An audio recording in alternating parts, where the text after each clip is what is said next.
Carolyn, Yes? would you rather be feared or loved? That's a great question. I think if I had to pick, I would be loved. And you? Wrong answer. Sonny will shoot you right there. Oh, Welcome to episode 3 officially of the Elbow Nudge podcast. the official titled episode 3. Yes, I'm glad we all made it. I'm glad I could count. I'm sorry for last week. I don't know what came up. I wasn't in the right state of mind. You were in that New York state of mind. You But want to? oh well, we definitely are this week. Oh, we are. That's for sure. Yeah. Because what movie did we watch this week? We had a suggestion to watch a little film called A Bronx Tale. Yeah, this came as a recommendation from Karl. And Karl, I must say, good job, man. Bravo. Good job. Bravo. He's just been hitting a stride with these recommendations. Well, it's been games. It's been games for me personally. And this is just a movie that he recommended. I was just at about to say, random. this is one of the first recommendations in a long time that he's given to me. But yeah, in games, he hits the nail on the head. He always gets good game recommendations. Well, recently for me, yeah. Rico and Sleeping Dogs. Before, I don't know. Before, I don't really know if he was really We won't get into trying. Carl's track record, but in Alright. this movie, he hit the ball out of the park. This was great. Yeah. I do want to be transparent and be honest Let's hear about it. my emotions. Let's hear it. Going into the film, I was not excited. I was not looking forward to Really? it. Yeah, I was not. I was just Why? kind of like, you judge a book by its cover, and by you I mean me. I judged a book by its Well, cover. I judge. I But this judge looked good. But yeah, go ahead. I really didn't get that feeling. I read the IMDb like premise, you know how you would before reading a film, and I was just kind of like, oh, okay, all right. It's just gonna be a movie set in New York, and also I think maybe it might be a past bias. In the Heights was set in Washington Heights. Yeah, and it's not a musical. There's nothing related, but I was just like, the last movie I watched set in New York didn't exactly dazzle my mind. And then this was. I thought you kind of liked In the Heights. I liked some songs, but I didn't finish the movie because Really? Oh, you I did. didn't. I thought I you did. liked it. I liked some songs. There were some really good songs, but I didn't finish it. Like I had to pause it and go and do a thing, and then when I came back, I was like, nah, I'll watch something else. And I got an hour in myself. I told you that. I didn't yeah. like it very much. So that was already like a movie set in New York that I wasn't super like dazzled about, but then So like what, you're after turned off from New York? no, The greatest city in the but world? it was in New York. But Yeah. in in this one, I was reading the premise. I was looking at like there was no notable actors in it for me, like any Outside actor I of recognized, like Robert outside De of Niro? Robert De Niro.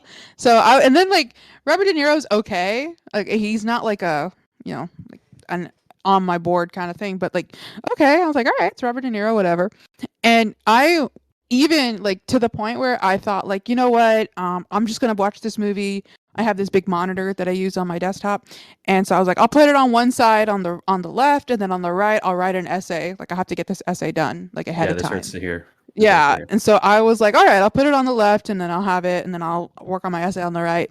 And then as the kind of openings started going on, and it's narrated by a guy with with a thick but a kind of not thick but present and Noticeable. adorable, noticeable Italian accent, and it's I was like. I caught myself not even typing. I was just sitting staring at the left side of my screen. And then that turned from staring at the left side to staring at the full screen. I hope your professor doesn't listen to this. I went, yeah. Well, if she does, she'll be proud of me because the essay's due in 2 weeks. So she's like, hey, all right. she's prepared. But so that left side of my screen became the full screen, and then sitting in my desk chair watching this, I was like, no, you know what, I'm just gonna shut down my computer for the night. I'm gonna watch it on my TV. And so then I moved to the TV and I saw it in its proper respect that it should have been given from the beginning. But it hooked me in right off the bat.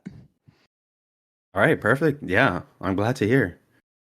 Because I felt the same way. As the narration to really pull you in right from the start. I was gonna And say you too saw it on the left side of your screen. I have oh no, I have a right side of the screen monitor. It's Oh. like mirror dimension. I'm looking at the right monitor right now. Amazing. What does this have to do with anything? I don't know, but no, It, I it I means was it means we're great co-hosts. We're in I guess sync. so. I guess so. I am the left brain, you are the right brain. No, I was disagreeing with the enjoyment that I got out of it. But Mhm. I was looking forward to it going in because Carl told me that he knows that I like crime movies or like things about the mafia and things like that. Even though I would say this isn't all that much about the mafia, even though they're present, but Yeah. it's not your traditional mafia movie. Like there's not that much. It's not The Well, Godfather. You know, yeah, it's like there's barely any drugs. I don't think there's any drugs. There's barely any blood. Surprisingly, there is blood, but not like gory and gratuitous. that's the thing too. It's rated R. Oh, it This is is. this is I would have gave it 90s. PG. Yeah, yeah, that's the thing. This I'm I kidding. mean, That's a little low. I guess like the if the language wasn't what the language was, because there are some just like preference, like just for the audience out there. This movie does have quite a bit of language, pretty extreme language. So Oh just yeah, keep that in mind. Other than that, if the language itself wasn't a factor, this would be a PG-13 film because there wasn't a lot of like there were guns, like there were scenes where people were being shot, not people but like a person, say like there was gunfire and a person was shot. The shooting would happen off screen, or yeah. you wouldn't even see, like, we think about like an R-rated movie today, think about like John Wick, you see everything, you see Oh the yeah, bullet enter exit, you see the splatter, everything, yeah. You see and that X-ray vision, bullet passing through the skull and brain. all that, you see that Mortal Kombat fatality Exactly right. kind of thing. But in this movie, for being rated R, there's none of that. There's not even blood splatter, nada. Yeah, that's what surprised me. And I do want to bring up some scenes, but I don't want to spoil them just yet. Let's And get again, we into are going to our spoil the whole movie. We are going to get into it, but we're going to get to the scenes that I want to bring up. and before we do, I kind of wanted to start doing this at the top of the show. Before we get What's into that? the actual meat of the film, remember to give us a like and follow us on your favorite podcast hosting of choice. And we have a YouTube channel. It's Elbow Nudge. We have some videos up there already if you want to look us up. There's some edits of some funny moments during the episode. And if you want to give us a subscribe, a like, hit the bell icon, song and dance. But yeah, check us out. Now, Also, if you uh, like us, tell a friend. yeah, if you like us, tell a friend. And if you like the movie, though, a movie you heard from us, tell a friend. But yeah, so going back into A Bronx Tale, there were a lot of scenes that I liked. There was a lot. And I Give me the first one. There's a lot of scenes too that I want to bring up. I hope we have some that overlap. I first of all, I think I love when he's a kid. I love that first half. I like the whole movie, don't get me wrong, but I love the actor of the little boy. He's so funny. He's so cute, and he has that natural charisma. He has that perfect accent of like, "Hey, yo, ma, I wasn't talking to you, Dad. Don't tell me I have Yeah. to do that." He's so cute. I just want to like give him a huge ice cream cone and a hug. He's so adorable. And Now, what's this little kid's name? Calogero. Oh, there you go. I was watching this movie without subtitles, Me too. It was so hard. and I was like, "What? I tried Kaleidoscope? doing I tried doing uh Calligraphy?" I tried doing YouTube's auto generated, and Oh, it was just totally I bet it struggled. oh, it was butchering so much, so much. And then because it was butchering so much, I was like butchering it. And so it was gone for like 2 minutes. And I was like, okay, no, I can't do this. I have to listen. I put the TV to 100 volume and I was like, let's go. I was watching with headphones. Oh, you had that HD audio. Yeah, I was plugged in. Surround sound. Yeah. So yeah, go ahead. So you like him as a kid, right?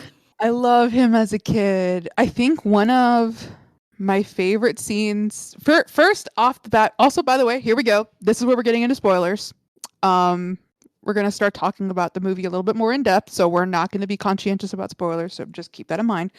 But we Um recommend the movie. we highly I recommend the recommend the movie. movie. Yeah, it's very enjoyable. Highly Yeah. recommend the movie.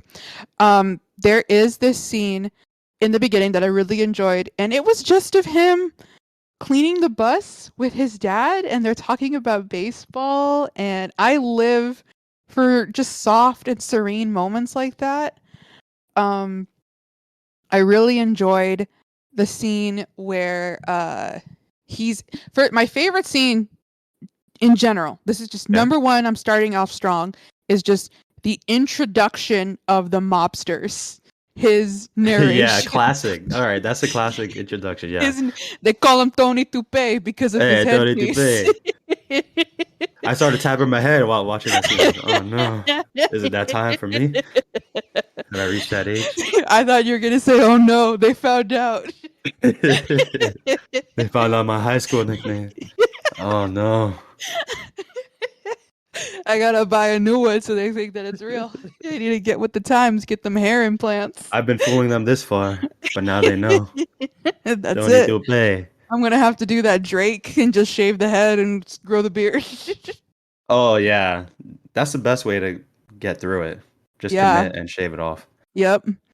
But that whole. But yeah, do you remember the other ones? I wrote them down because they're good. Oh, I'm so glad you wrote them down because I don't. I just remember. Oh, that's Joe. They say the longer you stare at him, the fatter he gets. Yeah. Legend has it his shadow killed the dog once. But we don't know if it's true. It's definitely true. And we got Eddie Bush. That's because everything he touches turns to mush. Yeah. We got Jimmy Whispers. Because everything to him is a secret. Everything to him is a secret. Oh, it was so. Please read the rest. Read the rest. I want to read this. I didn't write them all down, just like the noticeable ones. And then the last one, Frankie, coffee cake or coffee face, was it, or coffee cake? I don't know. Coffee cake because his face reminds us of a coffee cake. Yeah. And I must say, pretty accurate. Yeah, I remember eating those coffee cakes, and they're delicious. I've only had these coffee cakes that they sell at Sam's, but I understood because even then he looks like the coffee cakes that I get at Sam's. They can't be that different. They can't be. I mean, a coffee cake is a coffee cake. Yeah, did it have like crumbs on it? Like. Oh yeah. It's like sugary, cinnamony crumbs on top. Yeah. Yep. Yeah, so you got it. He's got a coffee cake face. Yeah, so classic introduction, and then of course Sonny, our main man. He only looked at me once, and when he did, it changed my world. Yeah. I thought that's my favorite scene. I rewinded it and I watched it twice. Just right off the bat. It was so funny. First of all, I love that Italian accent. I find it absolutely adorable, and it never goes away throughout the whole movie. Everybody has it. Everybody's got that thick Italian accent. It's beautiful. Oh, it was so good. So that's my number one favorite scene. Okay, the intro. After that, it's any scene with his dad and any scene so Sonny grew on me. But I really liked how his dad was a very attentive dad. You could tell his dad was like, you're my only son. You know, I want to make sure that you're doing right. He's always giving him great advice, and he's always looking out for him. And I think that there's not a lot of movies that portray dads like that. And whenever they do, you immediately love them. Like, I love characters like that. Like, even, Mufasa, and I'm trying to think of like other notable fathers. The first one that comes to mind is Darth Vader, and I'm like, nope, that's not a good one. Scratch. Keep thinking. But like like those types of characters, even Yondu. Yeah, Yondu. No. I'm thinking of like the guy he's got that soft spot for his kid. Even we talked about it in Dune with what's his name, Leto and Paul. How they had that. He looked out for him. He cared about him, and not just about him, but like his You're all interest. I ever needed you to be. Yeah, exactly. And so I thought that that was already absolutely adorable that his dad was so like, hey, you know, go inside and things like that, and already looking out for him. The scene that I teared up and I was legitimately crying at, not like sobbing, but just like with the tissue box, was when he made that money from as a little boy when he made like $600 from just tips and like shooting craps and stuff, Mhm. and his dad makes him go back, and it's when they're having that fight outside that diner, and you know he yells at his dad and his dad slaps him, and then his dad like explains to him why what he did was wrong, and then after that he gives him a kiss, he picks him up, he carries him home. I was like, oh, Yep, that gets me too. that was so like I'm getting emotional thinking about it now, but like, that was tugging at my heartstrings big time. Big time. So yeah, I agree with that. I love the father-son relationship. It was so good, and I also love a good role model and a father, a loving, Yes. caring father. It's Yes. so awesome to see. And Robert De Niro, uh, Lorenzo, he played Lorenzo in the movie, and Lorenzo. he was great. He really was great. Yeah. Always giving him good advice. They always had a really loving relationship. And that scene specifically with the bar, um, I want to dive into that a little bit because there's a lot of good stuff that was spoken there. Let's do it. Because so yeah, so Lorenzo finds the money that I'm gonna call him C. Let's call him See, C. I'm gonna C. call him by his Sicilian parent name, Oh, Calogero. Calogero. Oh, con Calogero. permiso. I'm gonna call him C because his friends call him C, and I feel like we're on that level. I feel like we're just trying to put culture into this because you just spoke straight up Spanish, but I let's do it. Sprinkle it here and there.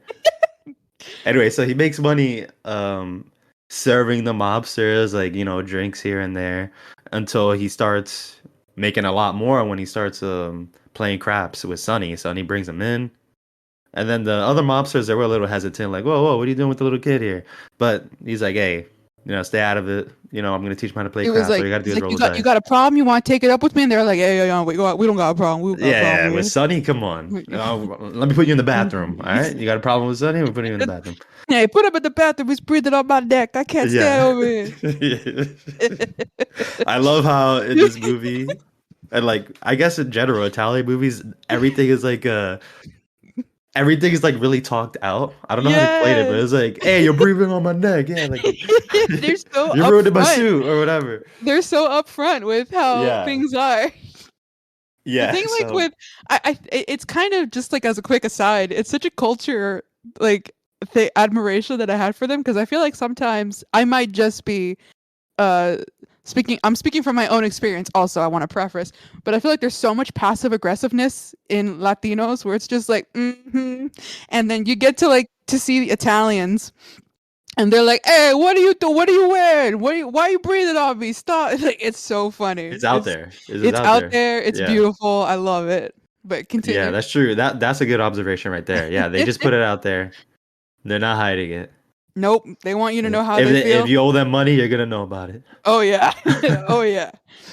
No, but all right. So that crap scene, and I don't really want to detail that one too much, but that was also a good scene because it played out for a while, and it really went to show how little kid see he can see like, oh, this world, like this life that Sonny's showing me is a lot more appealing than what my dad is doing. Yeah, And his dad is a bus driver, by the way. His dad drives the city route, and he makes an honest living as a bus driver. he And makes an Sonny, honest obviously, he living. makes he makes money, you know, in the Sonny life is of making crime. more, he's doing more. He's got, it looks like he's not just making more money, but he's having more fun doing it as well. And to a kid, that's very appealing.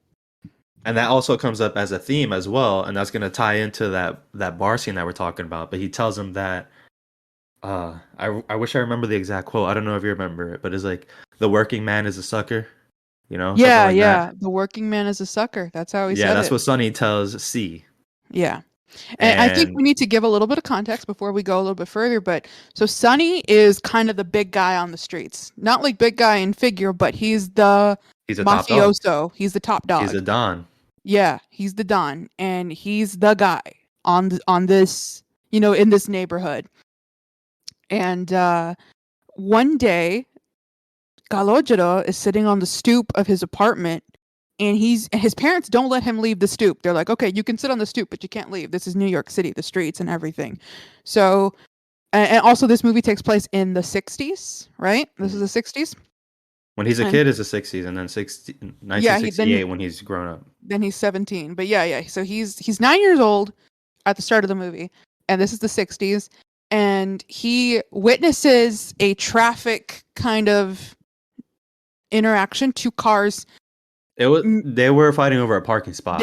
Yeah, in his mind, they were fighting over a parking spot, and one guy comes out with a bat, and he's about to hit the guy who's still in his car, and then Sonny, the Don, He starts swinging at the car, and he's since yeah, he's not coming out and he damaging starts the swinging windshield. exactly, and so then Sonny comes up to this guy with the bat, shoves him off and shoots him and kills him. And that's the first scene where you would think that you see a lot of blood and gore, Yeah, but and you no, really don't. you see the body hits the body falls behind the car. You see Sonny aim down, and that's it. You don't see a bullet connect. You don't see anything. You just see Sonny aim down, and then the bullet, the gun goes off, Yeah, and you then don't see everybody like blood starts splatter, blow up off the back of his head or anything. exactly, and Nothing so like then that. everybody is just kind of in shock around them because this is a full New York street. This is New York, and everybody's just kind of like in shock. And then all of a sudden, from our character's perspective, his dad grabs him by the arm, yanks him upstairs, and his mom is like, "Are you all right? Did you see? What did you see?" And before that, also, I forgot to add, Sonny and Calogero lock eyes. So Sonny knows that Calogero saw him. This little boy saw him shoot this guy. And then Calogero's dad, Lorenzo, grabs his arm, takes him upstairs, and is like, "Stay up here. You don't know nothing. You don't know nothing." And that's all he's telling Calogero. And Calogero's like, "What?" Like he's still processing. And then all of a sudden, like instantly, there's a knock at the door. And they're like, "Who is it?" It's the police. They want to ask the kid some questions. And Lorenzo's like, "He don't know nothing. He don't know nothing." But the police are like, "We're going to be like, we need to ask him questions. He needs to come downstairs and pick the guy. Like, we believe that your son did see something. We have guys lined up downstairs, and we need him to pick up guys from a lineup." So that's exactly what they do. They take Calogero along with his dad, Lorenzo, downstairs and out on the street, and they have 5 guys lined up. And they go one by one through these guys, and the cop asks him, "Is this the man who shot the other guy? Is this the guy Come who?" on, look straight ahead. Yeah, like, come Is on, this the look guy? straight ahead. Is this Look is straight this the ahead. guy? And he's like, and for each guy, he's like, "No, no." And then the last guy, he gets to Sonny. He locks eyes with him, and when the cop asks him, "Is this the guy?" Calogero goes, "No." This scene is very tense. He didn't It quickly say no. It He took a didn't. while. He thought about it. And he looks at his dad before he answers too. He And looks at his his dad, dad. His dad this looks scene at is so Sonny. good too, because his Yeah, dad obviously knows like if his son tells the truth, he's screwed with the mafia. If he tells a lie, then he's teaching his son to lie. It's so exactly. good. It's that's the moral dilemma too that I think a lot of people in New York or who live in mafia, cities, a lot of people are faced with that kind of decision too. It's a moral dilemma where it's like, if you do Nobody the likes a rat. nobody likes the rat. And so it's like if you do the right thing and you point out this killer, then the mafia is going to be after you. But if you don't, then you're teaching this 9-year-old kid that it's okay to lie to law enforcement about a murder. And so it's this pivotal, and it really is the pivotal moment of the film. Oh, and one more scene before that too, when they're walking to the lineup, that's a very tense scene too, because Oh Lorenzo is yeah. walking with his son hand in hand through a huge crowd of just looky-loos, people just not minding their own business. Everybody's focused on what the heck just happened, and they're Yeah. walking through a large crowd, and obviously everyone's thinking, are these guys going to snitch? Are they really gonna Are they going to say do what it? happened? Yeah, it's really good. Yeah, go Everybody, ahead. I think a lot of people, I was even kind of gauging that a lot of people in the crowd were like looking at Calogero like, oh my God, if this kid tells the truth, he's screwed. Like that's it. And worried about what he was gonna say. And so then when it gets to that moment of is this the guy? And Calogero says no, you can kind of feel the whole movie take a sigh of relief. And they're like, okay, kid, go. And Lorenzo's like, see, he don't know nothing, and then takes him Oh, upstairs. And Calogero is like, I did a good thing, right? I ain't no rat. I did a you did a good good thing. thing for a bad man. And yeah, there it is. You did a good thing for a bad man. And Calogero had no idea what that really meant. But he'll But know when he's older. you'll know when you're older. Yeah. And then that sets in motion Sonny taking a liking to Calogero. And he wants to he's like, you know what, this kid's all right. And it starts off small. He offers the dad a new job, not a new job, but like a side hustle, where it's like, hey, you know what, you run some numbers for me along your route. You don't even like gotta stop your job. You could just pass on these numbers and you'll make an extra, like, what was it, 150 a 150? week. Yeah, extra 150 a week, which is a lot for the 60s. That's a That's a lot of lot. money. That's a lot of money. My dad was born in 61. And he told me that his dad used to give him 2 quarters to go to the store to buy bread. That's 50 cents for bread. What can you buy for 50 cents now? Like, that's A crazy. lot of oh, never mind. I thought that was a different question. Tony. I thought you were gonna say how much bread can you buy now with $150, or how much bread can you have bought How much bread could you buy for $150 back in when the they day? cost 50 cents or less than 50 cents? That's a A lot of bread. That's a lot of loaves, Caroline. that's a lot of dough. That's a lot of dough. Hey, Hey. But yeah, that's a lot of money. Even his, so after Sonny offers the dad that job, and the Lorenzo goes to his wife and is like, he offered me 150 a week. She's even like, Lorenzo, did that's you a take hundred. it? Like, that's 150. Like, she wouldn't judge him for saying yes. She's like, that's 150 a week. But Lorenzo he is the moral pillar of this movie, because He's an he's like, honest man. he's an honest man. He's like, no, I can't. I'm not doing it. I'm not gonna, because he even says like that's where it starts, but then one thing becomes another thing, and we get this 1 2 3 going. It's gonna grow from there, and he doesn't want to start that, even if it starts as something small. I give him so much respect. And now the mom, his wife Rosina, she she's great too, but she doesn't she's not quick to give away the money, because also going back to explaining the money that they found, see, he made a lot of money playing craps and serving drinks. It was like $600 that he made. And along with the money that was offered to Lorenzo, that 150, her first idea was, all right, it's not a good thing, but we could really use that money. And that just goes to show in how bad of a situation they were in at that time. Like, they're really hurting for cash. Yeah, Obviously, a lot of people were. yeah, But she was like, definitely. this isn't all that good, but we can still use it. We can still use his money. It's kind of, first of all, it attests to Lorenzo's steadfast character, in that you could tell that was a sacrifice, to be like, no, you're taking this back. We're returning it.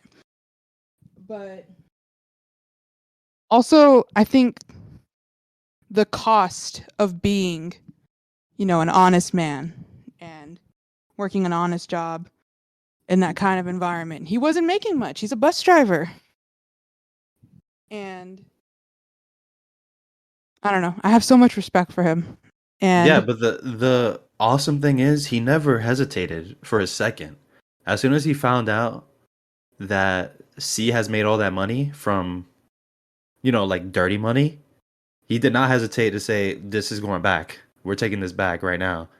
And when he was offered that job, quote unquote, that side job, he didn't consider it for a second. He said, nah. And he gave him a reason to like not look like a full on rejection. He said, oh, if I get caught, I don't want to get pinched. This is my only stable job, whatever. And that's what's awesome. He never really got tempted by it. He knew what was the right thing to do. He's awesome. Yeah.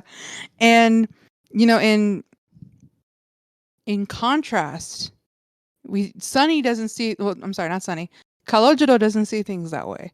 Kalojiro isn't looking at, well, also like that was something I kind of wanted to touch on it later, but I think it's good to touch on it now. Bring it up. What is it? This whole movie, I think the reason we don't see a lot of gore or blood or violence or things like that is because this movie is being told through the eyes of a child. And it's through Kalojiro's perspective. We don't see Sunny dealing with drugs because a kid doesn't know what that is. He just sees the cool stuff. So we don't see that. And a kid can kind of like forget or put away any of like the real because like also there's a theme shift because eventually the movie will shift to 10 years later when Kalojiro is 17, and that's also where we start seeing a little bit more of the like mature themes, where we start seeing more violence and more of like the darker side of the times, because he's 17 and he's noticing he's not a child anymore. But the whole first half of the movie, when he's 9, everything is so innocent and everything is so clean and kind of, it's funny and it's got that like childish aspect to it. He sees the coolness, the cool parts of everything, and because those are things that kids notice and they remember. So you think it was deliberate? I think it was deliberate. It was written and directed that way. Yeah, because Robert De Niro also, he's the director of the film. Mm-hmm. So I think he wanted to do it that way. He wanted to portray the movie from Kalojiro's perspective, not just in narration, but also in movie thematics. Which also, kudos to Robert De Niro for not playing Sonny when he easily could have played Sonny. Yeah. Like, come on. Also, I didn't do a lot of research. I probably should have, but the movie is dedicated, in the end credits, it's dedicated to Robert De Niro Sr. So I think he knew going in he wanted to play the fatherly role, since he was dedicating this movie to his dad. That's awesome. Yeah. But I think that this movie was deliberate in withholding, gore, violence in that first half, because we're seeing it from Kalojiro's perspective. If you think about, remember, what are the kind of things that he sees? He the craps table, the craps, the underground gambling going on. Yeah, in the basement. Yeah. And then they start calling him C, and he even like Sonny, there's a part in the movie where Sonny would refer to him as my boy. He was like, that's my boy. He would take him around and say, that's my boy. And even that's the thing that I wanted to expand on that little bar scene, the first interaction when Lorenzo brings the money back, because that begins like the parallel path. Yeah. Where Sonny is like, hey, I wouldn't do anything to him, he's like a son to me, and Lorenzo is like, he's my son. No, yeah, he's my son. I love how he's stepping up to Sonny when he knows very well Sonny has the manpower and the respect of, the fear of others to just take him out whenever he wants. Yeah, he's got that switch too, because, prior to this whole situation happening with Kalojiro, Lorenzo, there's a scene like at the beginning where he's driving the bus, he sees Sonny and he nods. He gives that respectful what's it, acknowledgement. He gives a little nod from the bus and Sonny nods back, and it's like, okay. And you even see that he's like, anytime Sonny is around, especially when they were doing the lineup scene, Lorenzo's looking at Sonny like, he has a level of fear of Sonny, but it's when Kalojiro is involved that he's like, Like, no, you've crossed that line. You don't mess with my kid. And he goes full Papa Bear on him.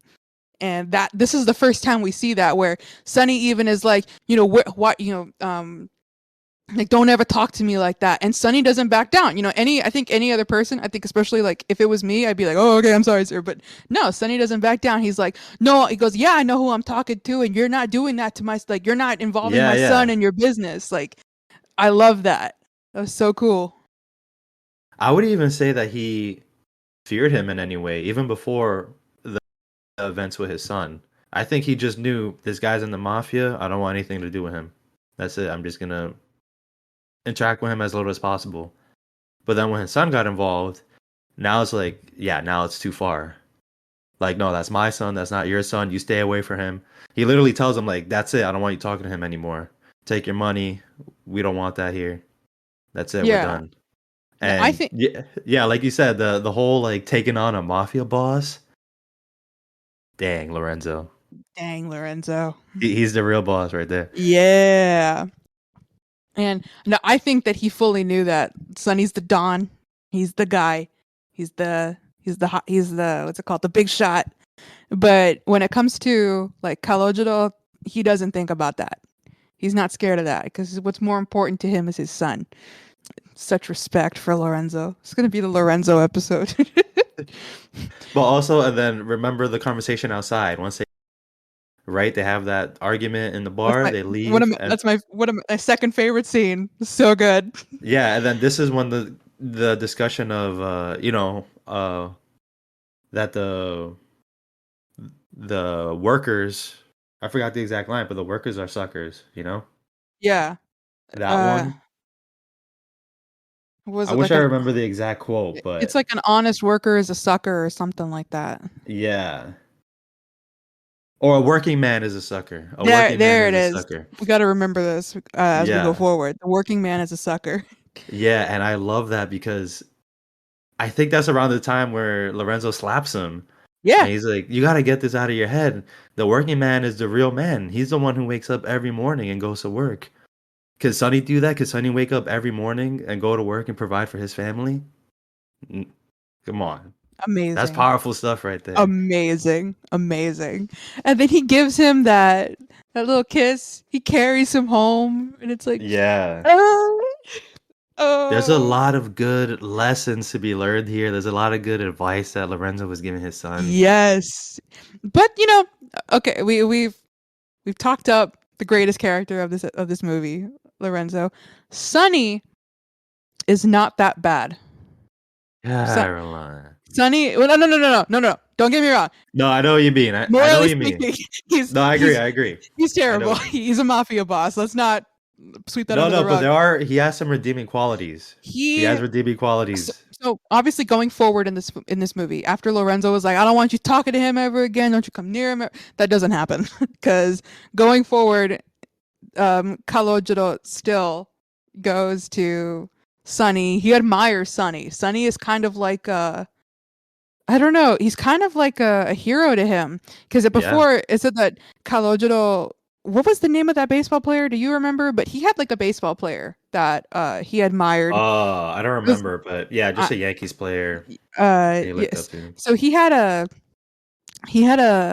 baseball player that he really looked up to, and there's a scene before this slap and this pivotal moment occurs where Sonny kind of thanks him, like, "Hey, thanks for not ratting me It's the out." Kind of, very first kind of talk. interaction. Their very first sit down and talk interaction, and Sonny's like, "Hey, thank you. What do you like?" And he's like, "Do you like baseball?" He goes, "Yeah." He recites this like part of the game where he's like, "And he made this player cry," and he's like, "Does this player goes back after the game. He goes back to his mansion. He doesn't care about you. He doesn't care if you pay your rent or have food on the table. So why do you care about how he feels?" And in a way, after that conversation, Sonny replaces that baseball player in Kalojiro's mind. Because after that, he starts admiring Sonny like that. Even the like Lorenzo after when Lorenzo goes to confront Sonny, he's like, "Did you know when my son came home, he tried to throw away all his baseball cards, like kind Yeah, of and the thing." narration, he's like, I didn't care much about the Yankees after that. Yeah, And it's yeah, true because now look at that. Now Sonny is the one literally providing for his lifestyle and possibly his family because he's giving him all the connections and the money and And protection. That was a big yeah, thing. He looked out for him, and nobody messed with Kalojiro. Not even like, because this goes on later in the film, but like his friends never give him a hard time. And I think that anybody else, I don't know about like just like the dynamic of boys when it comes to these like 90s films. I think of like The Sandlot and things like that, where it's like, hey, just like where kids push each other around, you have that jabbing here and there. None of them do that to Sunny. I'm sorry, to Kalojiro, because Kalojiro, he's backed up by Sunny. So this, like, going forward, having Sunny backing him up gives Kalojiro a lot of protection and a lot of sheltering. And from like not just other mobsters, but like from other kids in his school, his friends, all of that. And Sunny quickly becomes his role model and a mentor and a second father. yeah, a second father to Kalojiro. And then that's where he gives him his street name, C. Yeah. He starts calling him C from then on, but his dad still calls him Kalojiro. We give him respect. Mm. And that's where he starts aging up. We go from this 9-year-old sweet little boy to a 17-year-old. And this is where the movie starts ramping up. It's not your comedy so much anymore. Now, an observation that I made, like throughout his later teen years, I noticed that he wasn't really toughened up. He wasn't really like darkened by the life of crime, I would say. He was still a little bit innocent. I saw like a lot of similarities of him as a teenager and as a kid. Yeah, I think it's because Sunny was really sheltering him. Yeah, I think he wanted to keep him innocent way. and keep him because even this is at the end of the movie, but it ties into what we're talking about now. I'm not going to go into what the context is because I do want to hit it when we get to it. But there's that scene in the car at the end of the movie when Sunny picks him up from the accident and takes him back, like drops him off, and Kalojiro tells him like, "You really don't trust anyone, do you?" And Sunny is like, "No, you can't." And like, I can't in my life. I can't. And then Kalojiro's like, "I can't live my life like that." And I think Sunny admires that about him and doesn't want to change that about him. And so that's why he kept him so sheltered. That was one of his redeeming qualities. Yeah. Yeah, I agree with that. And there was some other stuff too that I would want to bring up. There's a because like Sunny is also actively keeping him out of crime as a mafia, like as a mobster. When Kalojiro's friends bring out like guns, and he tells him like, "Why do you need a gun? You don't need no gun. The gun doesn't do anything. You have to toughen yourself up, because what's the point of like having a gun and then somebody else pulls a gun on you?" And what he gives him that whole talk, and then even he tells him like, "Don't hang out with those boys. Those boys are nothing but trouble." That's what I liked. Yeah. And he actually was right about that. His friends suck. His friends are terrible. And he's like, get rid of them. They're no good for you. What did I tell you? He's like, get 2 educations. Learn from the streets and learn from school. Right? What was his line? Like, the biggest disappointment is a waste of talent, or something like that. That's Lorenzo who says that. Yeah. Okay. Yeah. He says, the saddest thing in life is wasted talent. That's what it is. What it is. But yeah, he tells him, he gives them pretty good advice. And that's one of them that I agreed with strongly. He's like, get rid of your friends. They're no good. Don't listen to them. Why are you still hanging out with them? They're going to get you in trouble. Funny coming from a mafia boss saying that. Exactly. Yeah. Sunny, and so going into this second part of the film where Kalojiro is now 17, he has these 2 father figures. He has his biological father, awesome dad, Lorenzo, and then he has his mentor, Sonny. And Sonny, I think, Sonny is actively keeping him out of crime. He really does see him like a son. When they go to the boxing match, he's like, "Hey, I got tickets for you up in the front." And he's like, "Well, I'm going with my dad." And he's like, "Well, you can, bring your dad too. Like, have him sit with us." And then when they get there, I don't know, you would just kind of think that a mafia boss would be like, "Oh, he's here. He didn't sit with me. Oh well." But no, he sends a guy to go to Kalojiro and his dad and is like, "Hey, Sonny's down there on the front. He wants you to go sit with him. He has seats for y'all." And like, Yeah, whenever you feel comfortable, whenever you feel like it, come on down. yeah, Yeah, like you can he just was he sit with was them. act that's something that I think that if it was just like a thank you from when he was 9, like, "Hey, thanks for not ratting me out," it wouldn't have gone that far. He does genuinely see Sonny as like a son figure and really wants to genuinely mentor this kid. But I do think Lorenzo was still right on this. He was Oh, obviously absolutely. denying taking the Absolutely. seats. He said, "Thank you very much, but I like the seats we have. Thanks for the offer." And he makes a And great point. I love the line where he's like, "I work 7 days a week to pay for these seats, and I paid for these yeah, he said, "These seats. are the seats I paid for. These are the seats I This is where paid I want to for." sit." Yeah. I And also then give again, another Italian thing that we were mentioning, like they just put everything out there. He's saying like, You want to go you sit with know, him? You want yeah, you want to you go? want to sit with him? What I don't. Why are you gonna sit here with me when you really want to sit with them?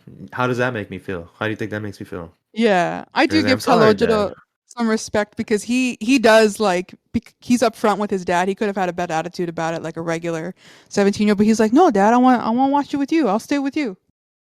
I was like, "That's right, kid. Good job." Yeah, their relationship never really Takes a sours all dive. that much. No, Like he never like closes off his dad.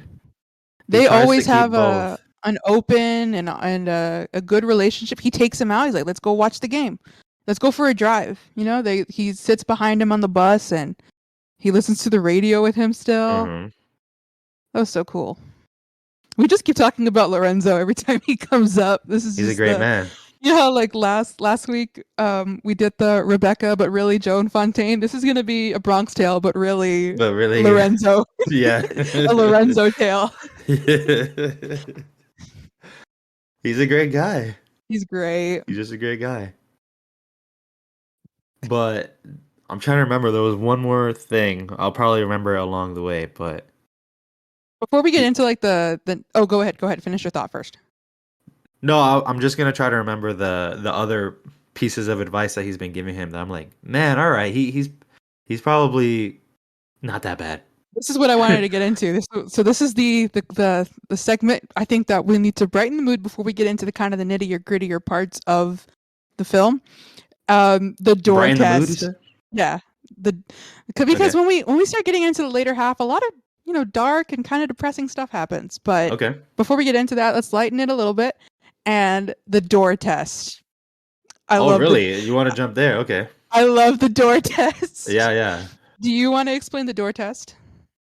All right, the door test. Yeah. So, um, I want to give it the context. Yes, please.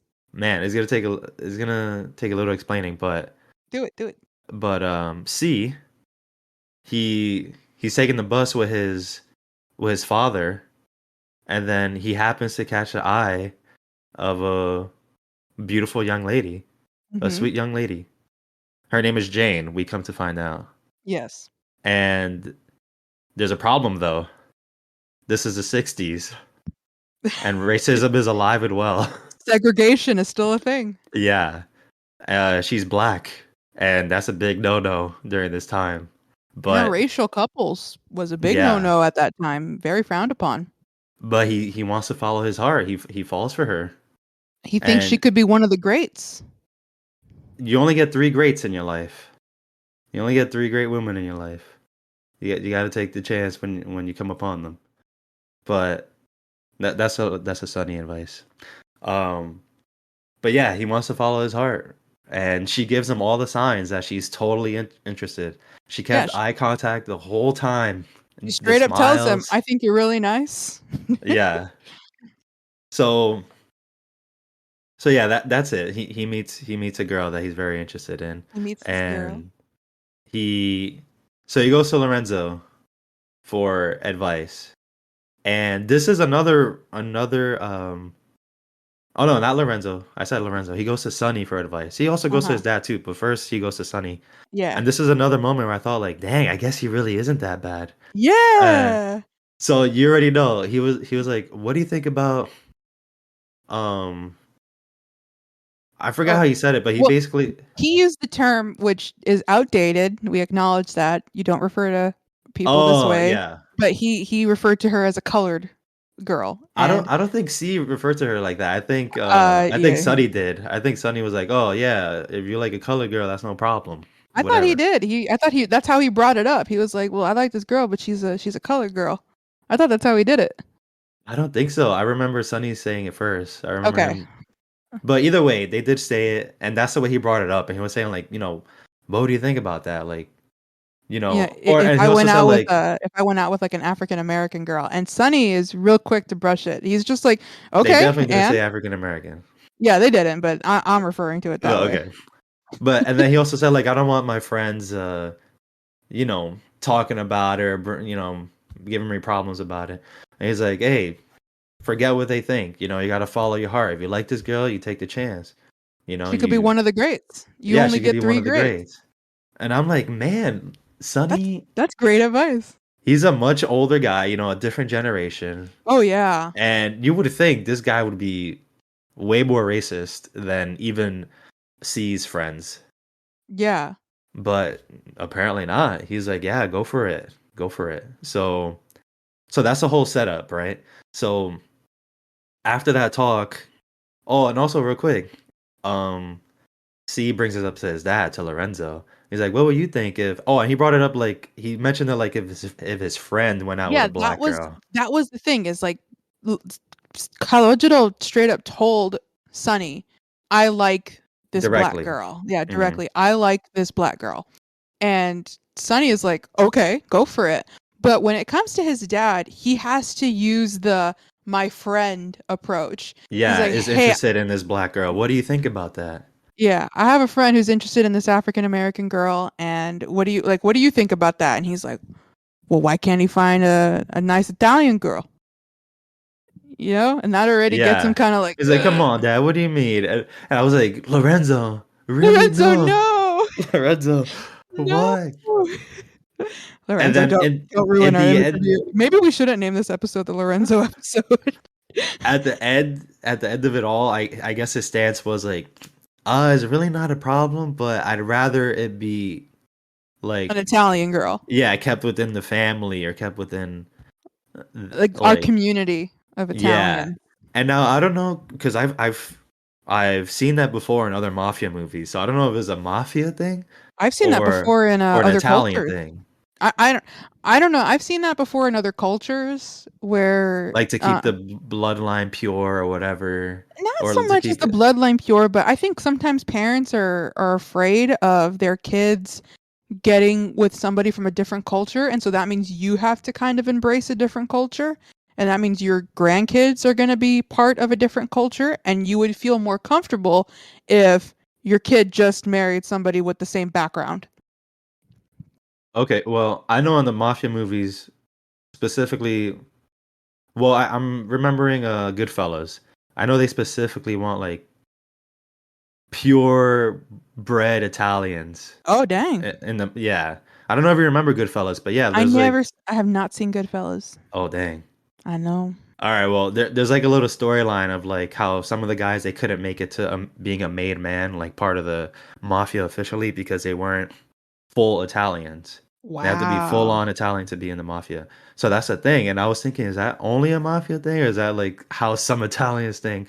Obviously, that wouldn't be like all of the population of Italians, but That was a anyways, trope in mafia movies. yeah, definitely in mafia movies, that's one of the things that come up that you have to be pure Italian. And I wonder if that's the way Lorenzo was thinking, but not in the mafia sense, but just like, hey, we want to keep our family strong, our heritage strong. I would prefer if you marry an Italian woman. Oh, an Italian woman or specifically a Sicilian woman. Yeah. So yeah, that the Sicily is a little thing that the little island I guess kicked by the boot. Was that the explanation? Did you know that that's where Napoleon's from? Fun fact. Is Napoleon that right? Bonaparte. He's from Sicily. Oh, good for him. Yeah, he's Good for him. He's gonna barely get kicked. Italian because Sicily was conquered by the Italians, and then like a year later, Napoleon was born, so he's barely Italian. Barely Italian. Yeah. Wouldn't that make him like Oh no! Wait! Wait! Wait! original Wait! Wait! Wait! Italian? Wait! Wait! Wait! I am a dum dum Oh, because fact check. it's not Italian. Judges. I think he was born in Sicily, but he went to France. He conquered France. I can't Different. confirm or deny this if there's any history Well, people out there. don't you remember Huh? the Count of Monte Cristo? That the I don't whole take in those details. I take in the details okay. of emotions and Okay. conversations, Never okay? mind. Never mind. But yeah, but All right, so let's Napoleon huh? I, you know what? Now I'm gonna have to fact check this. Where was Napoleon born? If we're gonna give a history lesson, it has to be right. So I'm gonna jump ahead to the Okay, I door was test. wrong. He was born Oh, on an island called. He was born on Corsica. what? Coruscant?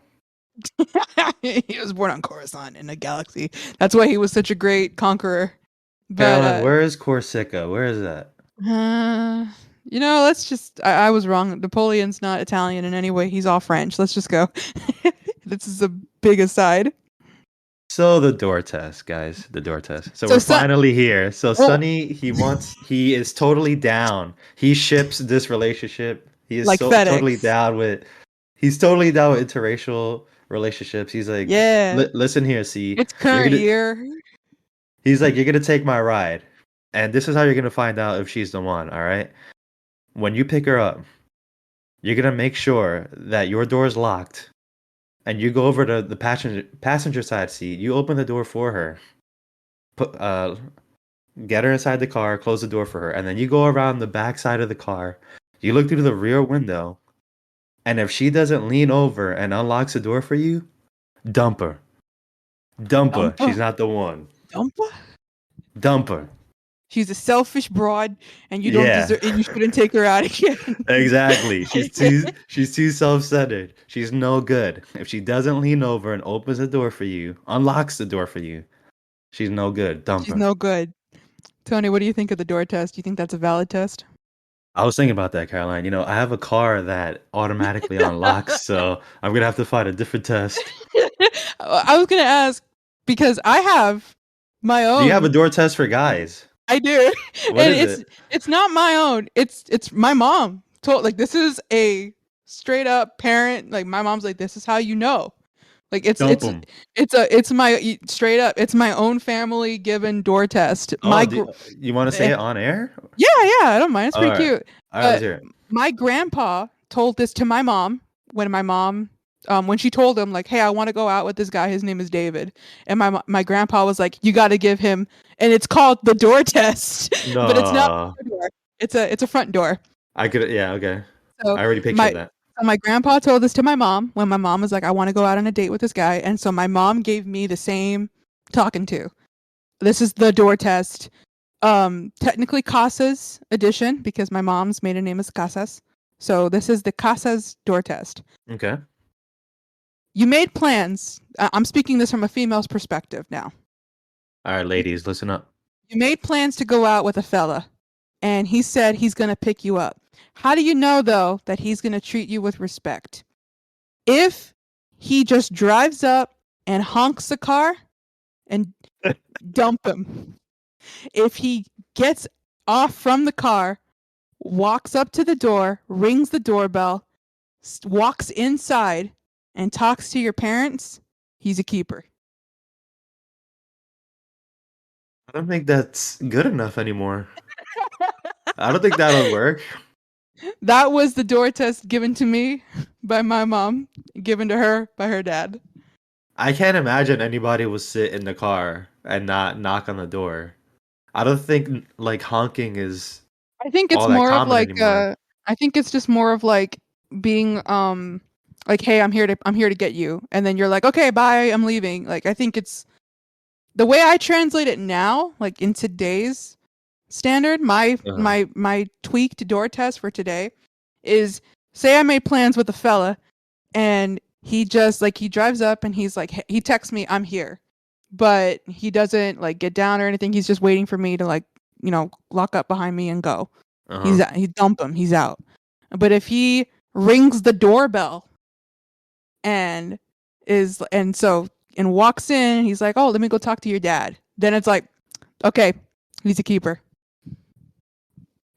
That sounds a little better, but yeah, I guess it's just hard to imagine on a first date somebody wouldn't want to knock on the door. I understand that I'm here if you guys been on like 20 dates already. And it's like, all right, This is the first date. This is come the on out. test. I mean, apparently it was a thing. I don't want to give my mom away, but she was like, no, like, she had sisters, but also like, my grandpa told her, like, he told her specifically, and then my mom told me the same thing, a little, pick me up. She was like, "You're not a girl that gets honked at. You're not a girl that just gets Honk if you want to date me. you're not a girl that gets honked at." But like, you're not a girl that some guy just comes by and treats it like just another date. Like, if he really sees you special, then he's gonna take that. He's gonna go the extra mile. He's gonna take that effort. But yeah, that's the Casa's door test. So I'm assuming your dad passed. Oh, definitely. I think my grandpa loved my dad more than he loved my mom, because my dad and my grandpa were real tight. It would have been real funny if he didn't pass the test and he, Still married her. yeah. No, my dad is like the most He gentlemanly failed man. miserably, but man, he has a But, way with words. but man, his green eyes I got They're lost in them. undeniable. My dad is no Laurence Olivier. Dad's a 10 out of 10 and all around. I was thinking about that though. I'm like, yeah, what's the modern door test now? Did your parents ever tell you a door test, or was it just kind of like, make sure she's nice? No, my sister wants to always meet the girl that I'm gonna be dating, and I guess she's gonna do like her own Oh, shakedown. Yeah, she's got her own door test that she doesn't tell anybody I else. guess that is a test. Just like if you If your and I don't sister know. likes you, if your sister likes the girl. Yeah, yeah, I guess that's it. That's my door test. But in a general sense, I don't know what it'll be. I think we got to update it. Yeah, We that's got to true. update it for 2021. Nice save. I edited it in post. No, you won't. 2021.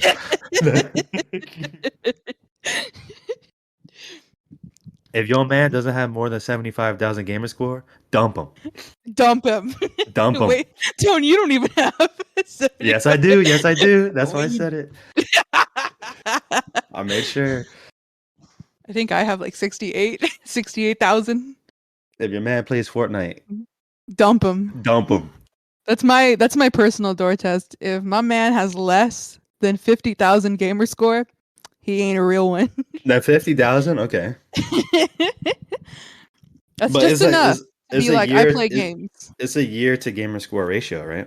Oh, Years of being gold. I don't know. I don't think I'd consider that. As long as I know he's played enough. Oh, okay. No, but let's say he's played for only 1 year. He's supposed to have 50K gamer score. Oh, I think Then we're he'll be thinking a too. no life. I think we're thinking too deep into this. We have to come up with a modern door test. I mean, hold up. I have my door test. I'm fine with mine. Mine's is an age-old The classic. I'm here test. Yeah. The if he gets down, meets my dad. I think also I'll part of it is like a page out of your book as well. If my dad likes the guy, then yeah, that's a cherry on top. If dad doesn't like him, then it's like, ooh, sorry, dump him. I feel like, yeah, I just want to think of another door test because that's like you always kind of need to get along with the parents, and the family. That's just a regular thing. But the door test is like a way that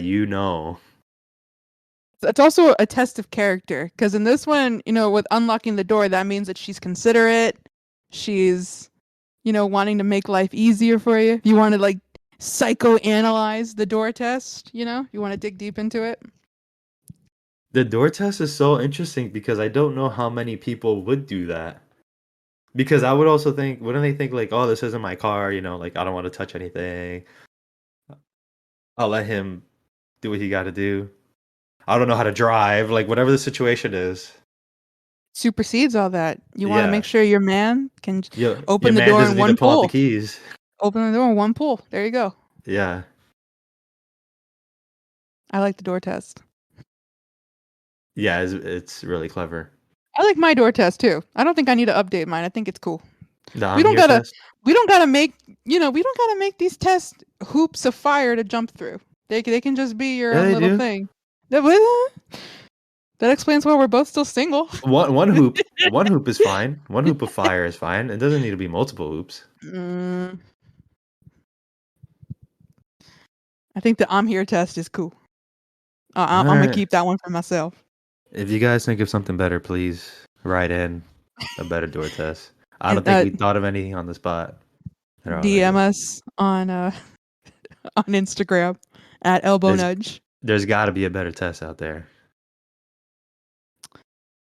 I mean, I'll Sonny try to knew what think he of was. some. You're gonna try to think of a door test by the end of the ep, or Yeah. we'll bring it up next episode. Okay, our new door test. Yeah, I'm really gonna think about it before going to bed. I think But also I did want to ask you. Um, I have this. The header in my digital notebook is questions for the Bronx native Tony as a non-native Bronx person. oh, please ask away. Does the Che Bippy exist? That diner, that bar? The Che Bippy, yeah. Yeah. Not that I know of. Because when I was going into this movie, I thought, wait, 1993, dang, I'm gonna be familiar with a lot of this. But then they're like, oh, in 1960, the streets of the Bronx, that was my home. I'm like, oh, all right, I'm out of here. I know Never nothing mind. about this. Yeah, never mind. So I don't Okay. know if the Che Bippy is a real place. Okay. Second question. Did you sit on the stoop regularly like Kalojiro did? You can ask Karl and Angel and Shay. I would say that we would consider the the courtyard of our building a stoop. We have like 2 or 3 steps that lead into the main lobby of the building, and that could definitely be a stoop where we spent a lot of time sitting, playing Yu-Gi-Oh, uh, just drinking sodas or juice or I'm so whatever. glad you finished that, but okay. Drinking. Oh yeah, let me edit that. I'll edit that No. part. We never called it a stoop. We never called it a stoop, but I would say that was our stoop. That was a version of Okay. our stoop. So yeah. All right. Did you ever play street baseball like in the movie? Yes, we did. It's called stickball. And yes, we did. Oh. Yeah. It wasn't very often, but we definitely did.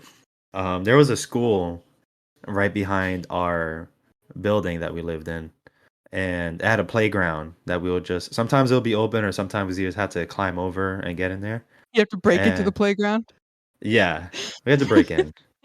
And yeah, you just grab a stick, usually like a broomstick or something, and then you buy a handball, which every bodega had on like every corner. We just bought a handball, and yeah, kind of like you saw there, you would either pitch it to somebody or you'll just hit it yourself.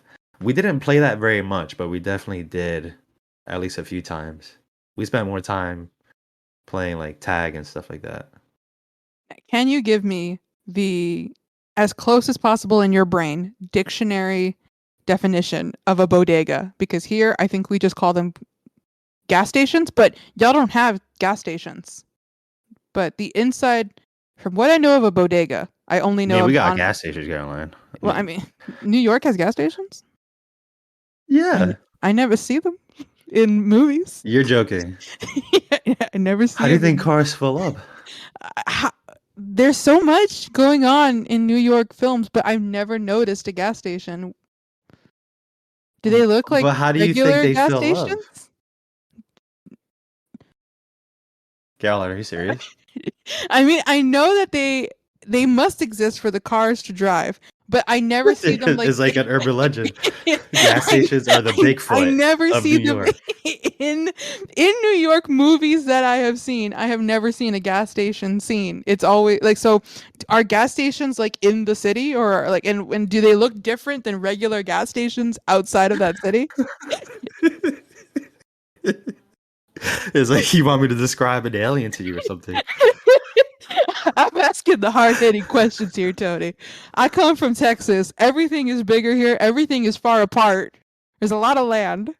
Yeah, And homes could fit 7 trees. I get it. No, but gas 7 stations, trees and 2 irons, mind you. gas stations, They look the same? they look exactly the same. Yeah, I'm not sure what kind of movies you're watching where So, you don't see a gas station. so a Ga- bodega is essentially a gas station, but with no gas station, right? No, a bodega is a corner store. It's just a corner store, and they sell a lot of things, just like groceries. They make you sandwiches there. You could get your bacon, egg, and cheese in the morning. You could get your coffee, or you could buy like your Tylenol or whatever, or you could buy your milk if you need it. It's like a convenience store, but very little, and you could find them in a lot of corner stores. It sounds exactly like a gas station. It's not a gas station though. There's But no station to fill up. but, well, that's what I'm saying. Like, is a bodega like a gas station, but with no gas station? Not even, no. Bodega's more like a. It's just like a very small convenience store that sells groceries and mostly groceries, but like other minor house supplies that you might need. Very minor. I'm talking like, I don't know, like detergent and soap and things like that. But I don't know how to break this to you, but the gas station at my, like, near my house sells all that. It sounds similar. are you trying to convince me that this is a gas station? But it really isn't. I mean, I'm just saying the gas station near my house has groceries, detergent, you can get your morning coffee there. You can get not sandwiches, but you can get hot dogs.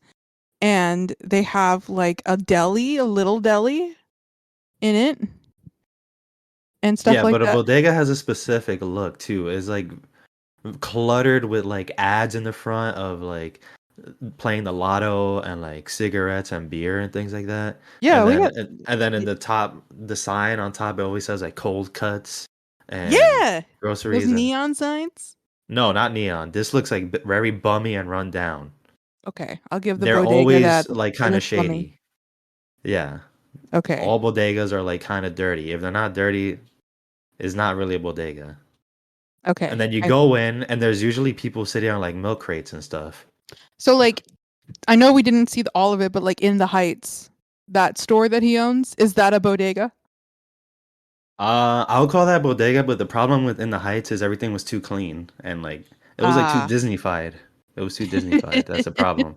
Like even the streets weren't dirty enough of In the Heights. I think they probably CGI'd all the All like the dirt away. yeah, the dirt and like the gum that people spit out and it sticks onto the floor and it becomes black over time.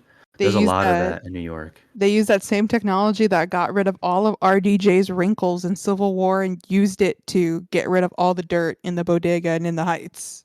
They use that Henry Cavill mustache removing technology No, on every then single you would dumb have still spot. seen the dirt. They had to leave it a little dirty. Okay, so moving on from the bodega to my last question. No, wait, second to the last question. I No, did but I want to need you ask to you. understand this is nothing like a gas station store. This is run down, I and mean, it's just there for convenience because that's it's what just gas at the stations corner. are, though. They're at the corner. They sell your some groceries and some detergent. They are pretty dirty. I, I know it's the I'm just same. picturing though that a bodega is like double dirty than a gas station. I know it serves the same function, but is not because a lot of these gas stations are really nice now, Not the gas station like now. Sam's Club and Wawa and like you mentioned Bucky's and things like that. Yeah, but like y'all don't have like a Valero or like a. I don't know what that is. Okay, then yeah, you don't. You don't have like Shell. A Shell gas station, yeah, Yeah, yeah, yeah. A but Valero that's just a is like. line of gas. Okay, then you don't. A Valero. You don't have like a. What about 7-Eleven? Yeah. Okay. A Valero is like the Walmart 7-Eleven. Okay, I don't know if we have that. I don't think we do, but We yeah, also like a have 7-Eleven is way too fancy. That's like luxury compared to a bodega. we do have like this kind of fancier one. I can't remember the name of it, but it's combined with a Michoacana, and that's like a meat market. Okay. Yeah, Oh, okay. and that one is like a nice gas station, but like the Valero near my house is like, mm-mm. I want you to type in bodega on Google right now. You need to see what this looks like because it's not a gas station, and Okay. it doesn't even look like a gas station store without the pumps. It's just not like that at all. I do want to say that. You'll probably even see guys playing dominoes outside of these things, or like bums sitting right near the entrance or something like I that. do like the word bodega. I think that's a Yeah, very fancy word, bodega. yeah. Okay. It says here, this is the Wikipedia article for bodega. Oh, this is infallible. This is the right answer. Let's hear it. It has like 5 references, so yeah. In New York City, a bodega is a small owner-operated convenience store. Its name derives from the Spanish word for storeroom or wine cellar. Usually located on New York street corners, they are renowned for their convivial culture and colorful character. There are estimated 13,000 bodegas across the city. Nice. That's all it says. But did you see a picture of it? I am going to Google Images now. I am looking at a bodega. Describe what you see Oh, to the listeners. so I'm looking at an exterior entrance. Do you see like red and yellow signs I see a kind of? windows covered from top to Yeah. bottom with ads. And it's Yes. not like neon lights. It's like cut out newspaper type like Uh-huh. ads pasted to, Coupons. Yeah. yeah, like pasted to the front. It's like, thank you for your business. Please come back soon. One sign. It is a corner store, so it's like a little it's a little store. It's tiny. And then looking at a photo of the inside. Now, this to me, the interior, it's got gas station vibes. I'll tell you that. It's got Valero Oh vibes, yeah. but the interior is a lot more jam packed. It's a lot more cluttered, pushed together. I think Valero would have split this like counter of candy that I'm looking at in the front, or not candy, but like mints, Altoids, candy, whatever. It would have split it in half and made it look more organized. But yeah, this So I can can you see tell like it is like in the heights, but not it's like that a clean? yeah, it's like a local. Oh, to me, yeah. This. Okay, I get it now. A bodega is like a mom and pop Valero. This is fine. Yeah. Sure. I don't know what Valera is. I can't confirm it, but if that's what it takes for you to understand it, yes, sure. That's how my Texas born and raised brain can wrap my head around it. But yeah, they're very convenient. Like just on our one block alone, we had 3 bodegas. Oh dang. Yeah, just so, like if they didn't have what we needed in one, we walked down to the other one. If it wasn't there, then we walked down to one that was near the train station, but not necessarily in the corner, but close to the corner. But You know, John yeah, they're Mulaney everywhere. in an SNL, he hosted SNL twice, I think, and in one of his times hosting, he had a bit dedicated to like a bodega, and that's the only experience that I have with knowing what a bodega looks like. But even when I saw that bit, all I was thinking in my mind is like, oh, it's like a gas station, but with no gas. Please don't think that. Okay, I will be more cultured with how I speak about Because bodegas. these gas stations, they're very fancy now. I think So you're thinking they're fancy, but you haven't seen gas stations in the South Side. They're I'm not. on the south side. Southside San Antonio. Very different. I've Very been to different. gas stations in the Bronx. I went to Subway gas There are stations in the gas Bronx. stations in the Bronx. You just blew my mind in one sentence. Yeah, I I'm can't still believe. I'm still getting over the existence of gas stations in New York. I'm sorry to do this to you, but they exist. Okay, I'm gonna ask you this question while I look up gas stations in New York, but You're my second just gonna see question, regular gas stations. gas station in New York City. Images. Okay, but these are still okay. This is like a gas station in see, I don't know. Okay, it's I a already gas know what you're station, thinking. but it's smack dab in the middle of a city, and That is so strange. Also, there's one, I'm looking at a picture on Google Images, and it's a gas station just surrounded by taxis. It's just all taxis filling up.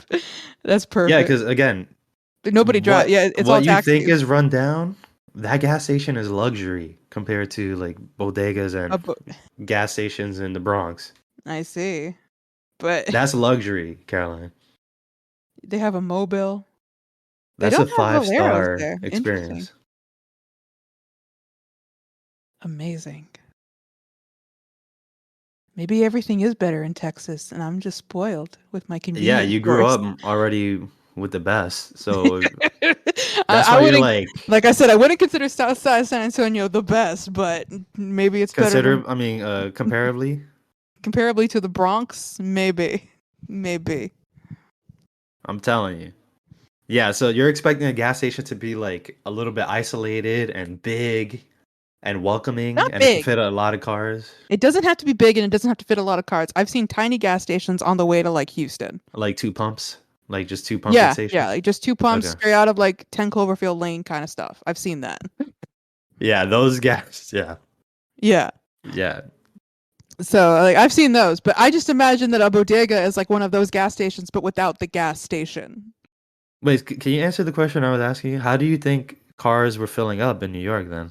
How did they fill up on I thought gas? that they would have to like drive out of that kind of, what's that main area in New York called? No, Times What, the Square. city or? I thought they had to drive like, I thought that the nearest gas station had to be like that there was like a fill up spot somewhere in the city, and everybody would just go there to fill up, and then the rest of the city was just moving. That'd be chaos. This is the city that never sleeps. They don't have time to fill up. That'll be chaos, Caroline. One gas station in all of Manhattan. I just imagine it was like a super gas station. I didn't think that there would be gas stations A smack dab Buc-ee's in in a Manhattan. Wawa's. In the 30 middle of the pumping city. stations. Just 24/7 taxis going through, like fill her up, go, boom, boom, boom. Wow. Can you tell I've never been to New York? I thought you did at least once. Didn't you No, go? I won't. No, not New York. Did you tell me you went? No, I've said it's on my bucket list, but I've only been to like the bottom states of United States. I've been from California to Florida. I've been in every state, like going on the bottom of that. You're gonna be mind blown once you see a gas station in New York. I think I really am, based on this conversation. I was already mind blown when you said that. Like there are gas stations in New York. I was like, huh? Wow. This conversation has derailed. We learn everything. We in every episode we learn something. Something new. Yeah. So my next question for you, Bronx native, asked by a non-Bronx native. Hit me. Did you play dice like those? Like and how, what do you know the rules? Like, did you play and do you know the rules? Was I gambling on pieces of cardboard in the corners of the Bronx? Gambling on pieces of candy with Karl and Shay? I can't say that on air. No, we didn't. And I don't know the rules for craps. I know getting sevens are good for some reason, but no, I don't know anything about that. We played Yu-Gi-Oh! That's what we did growing up. That was my gambling. We bought Yu-Gi-Oh! Packs and hoped to get a Blue Eyes White Dragon. Hope to get an arm or a leg of Exodia. Yeah. Okay, and my last question is: did you have a street nickname? Yeah, Donny Toupee. What do you mean? The truth cometh out. Donny we went over this at the beginning of the podcast. Donny Toupee. How did they know that my pizza's a toupee? Now I have to fix it. Now I need you to forget about it. I need you to forget about old Donny Toupee. No, but I had no nickname. My name was already too short. You're Tony. You weren't Tones. Yeah. Tones. Yo, T. Tony no, T. None of that. That would Tony be cool. the Tiger. Tony the Tiger is a reference, but never something that I was called. A common reference, but yeah, never stuck. All right. What, you wanted me to have a mafia like nickname? Like I don't know. I just always thought like kids growing up in New York called Tony each other. Times. He says everything 2 times. Oh yeah, you haven't seen Goodfellas. You don't I know. haven't seen Goodfellas. I was just imagining like they call you, yeah, like some kids walking down the street and they're like, "Hey, yo, Tony P, get over here," or something Hey, like Tony that. P. My teacher called me Tony P because I always used to just write Tony P. I didn't like writing my last name. You didn't write your Uh, full name. yeah, I used to do never wrote that, my full name. but she like my teacher never called me Caroline Delug, but I would put DLG. The what? My last name is, I would put DLG because my last name was too long. The lug? Yeah, I would say she never called me that. It's not like as if she called me that. But when I would write in my paper, like when I was at school, I would put Caroline and then DLG. Because you didn't want to write out your last name. Also, every time I wrote it out, my mom would correct me because I never knew until like now. I never knew if the D and the L had to be capitalized, Does it? and it does. Yeah. Oh, So there was like I well, had to definitely like, the D has to be capitalized. That's the first letter. well, no, because in Mexico, if your name is like another example, like De La Cruz or De La Rosa, you wouldn't capitalize the D and the L. It would be little d like de and then la little Oh, l I got you. and I then got like you. got like Space, like right? D-E yeah, space. de space la space and then like cruz or rosa or things like that. Gotcha. So that's how my grandparents' names were in Mexico. It was little d, little l, and then spaces and then Garza. But when my grandfather, immigrated to United States, he changed like he when he got his citizenship and everything, he put Della Garza, but and no spaces. It's capital D, capital L, capital G. And so that was how like he did it. And so that's how my name is supposed to be. But in Mexico they don't do that. They don't capitalize the D and the L. But when I was a kid, that's how I would spell it. Like for some reason, I would just spell it like a little d, little l, and then Garza. And my mom was like, "No, you don't do that. You're supposed to write it this way." And she kept correcting, and I kept getting it wrong so many times that at school I would just put DLG. Close enough. Yeah, I was like, "Yeah, I got the gist of it. It's Yeah, that's a DL." long name to learn. It's a long name when you're a kid, and then you already had like I already had to spell Caroline, and I was like, I just got to Yeah, get this that's a right. lot of letters. It's a lot of letters. It's a long name. C-D. Call it a day. Initial here. Yeah. Oh, I could have been C. I could be Calogero. Oh, yeah, there you go. C. AOC. My friends call me C. My friends call me C. You did Yeah. remind me of one more thing. Hanging out in the fireplace was a big deal as well. We did that. The fireplace? The fire escape. The fire Oh, escape. okay. Yeah. That was a Yeah. thing. Because you saw people like sticking their heads out, and especially the mom when Yeah. C was about to possibly rat on Sunny. She's Hmm. like so concerned. She's like on the fire escape. And I remember that was still a thing for us. Carl and I, we shared our rooms were basically sharing a wall, and that window was on a fire escape, and we shared a fire escape, and then we'll just like go out there, That's so cool. yeah, and then just hang out. I remember one time I made plans with Angel to like work out early in the morning. We wanted to go to the park. We're like, yeah, we're gonna be up at like 5 in the morning, and then it's like okay, and then we go to bed. And then I slept in. I didn't hear my alarm, and Angel's on the fire escape, like knocking to wake me up.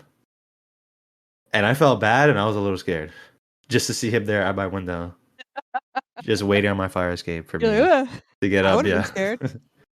I can't imagine but sharing a wall with my best friend. I wouldn't get anything done. I would have been too busy. Like if I was sharing a wall with Ashley, we wouldn't have done anything.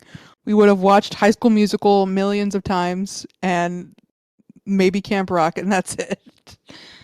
well, what kind of helped is that we never went to the same school, so I guess we did have some Ah, time to be productive. But yeah, once yeah. we were Once you were home, that's it. home, Yu-Gi-Oh yeah, cards all day, every day. yeah, Yu-Gi-Oh, GameCube, whatever, being outside and whatever, it was happening. That's And we didn't cool. have to call each other, just ringing the doorbell. So that was Or cool. you never did like a secret knock on the wall code? You're like dunk dunk da dunk. Uh, we knocked, but no, nothing that really caught on. Nothing that caught on too much. Hmm. Okay. Okay. Yeah. But yeah. This was a very informative aside, and now we have to get to the nitty and gritty part of the movie because there are some rising tensions that happen when Calogero is 17 and things start escalating. And There's a one, lot, yeah. yeah, and one side of the story, Calogero's friends, who Sonny had already told him his friends were no good, he should ditch them. His friends start wanting to start their own kind of. I think they want to start their own street gang because they're riding together. They're wanting to make a name for themselves. They want to assert that they're people that shouldn't be messed with. It starts off small with them like they're first of all, his friends are very racist. They do not like African Americans at all. And even like there are many scenes of African Americans just riding their bike in the road passing by, and his friends are like, what gives them, like, why did they think they have the nerve to ride through this part of town? They shouldn't be showing their faces over here and things like that. Like super racist right off the bat.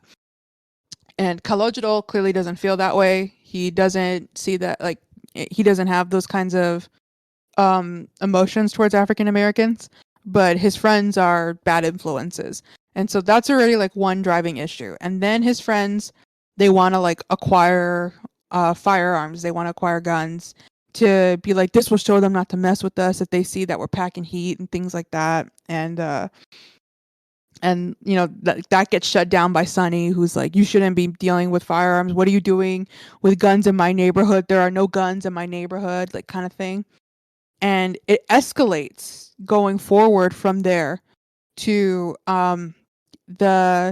there's like these group of African American boys that will either ride their bike, or now that they're older, they're 17, they drive by in their car on like with their music on loud. Like there's just various incidents where African American guys will be driving through or passing through the street.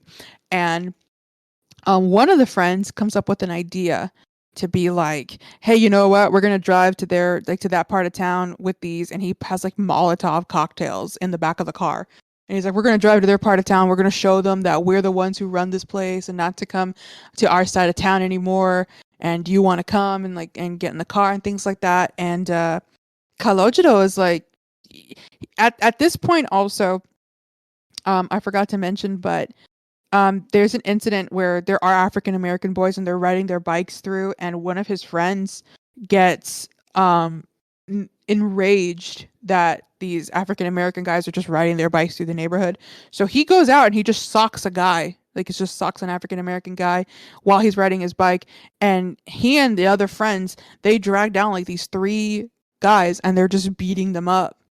And he's like this friend is shouting like, I'll kill him. And they're like, hey, the cops are coming. He's like, I don't care, I'm gonna kill him. And it's this enraged, and it's this the violent moment that we start seeing now, because before, any kind of like fights or things like that were never really shown. There was the bar fight scene, but I think the bar fight scene did the bar fight scene happen before this or after? Do you remember? Happened before. Okay, It good. happened before. And it was pretty violent, but again, it wasn't. That's the thing too. It wasn't as bloody as you would expect. I think that the bar fight scene sets the precedence, because this is also the first fight that I think Calogero has been exposed to, because it's from then on that the movie gets noticeably more violent. And I think it's because this is the first, and even Calogero admits, like, he froze up, he was hiding in the corner because he didn't want to during the bar fight, or during the bar fight he was hiding. But I think it's because he was like in shock, he was taking it all in, and the movie shows us like the fight. There's no like gore or anything, but you see people get punched. Prior to before, we had a lot of things happen off camera.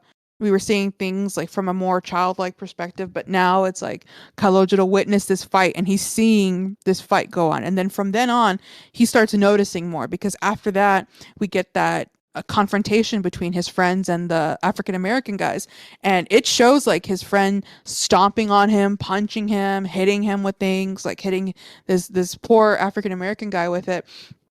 He's like, I'll kill him, and that's this confrontation. Well, one of the guys that got beat up is the brother of Jane, the girl that Calogero likes.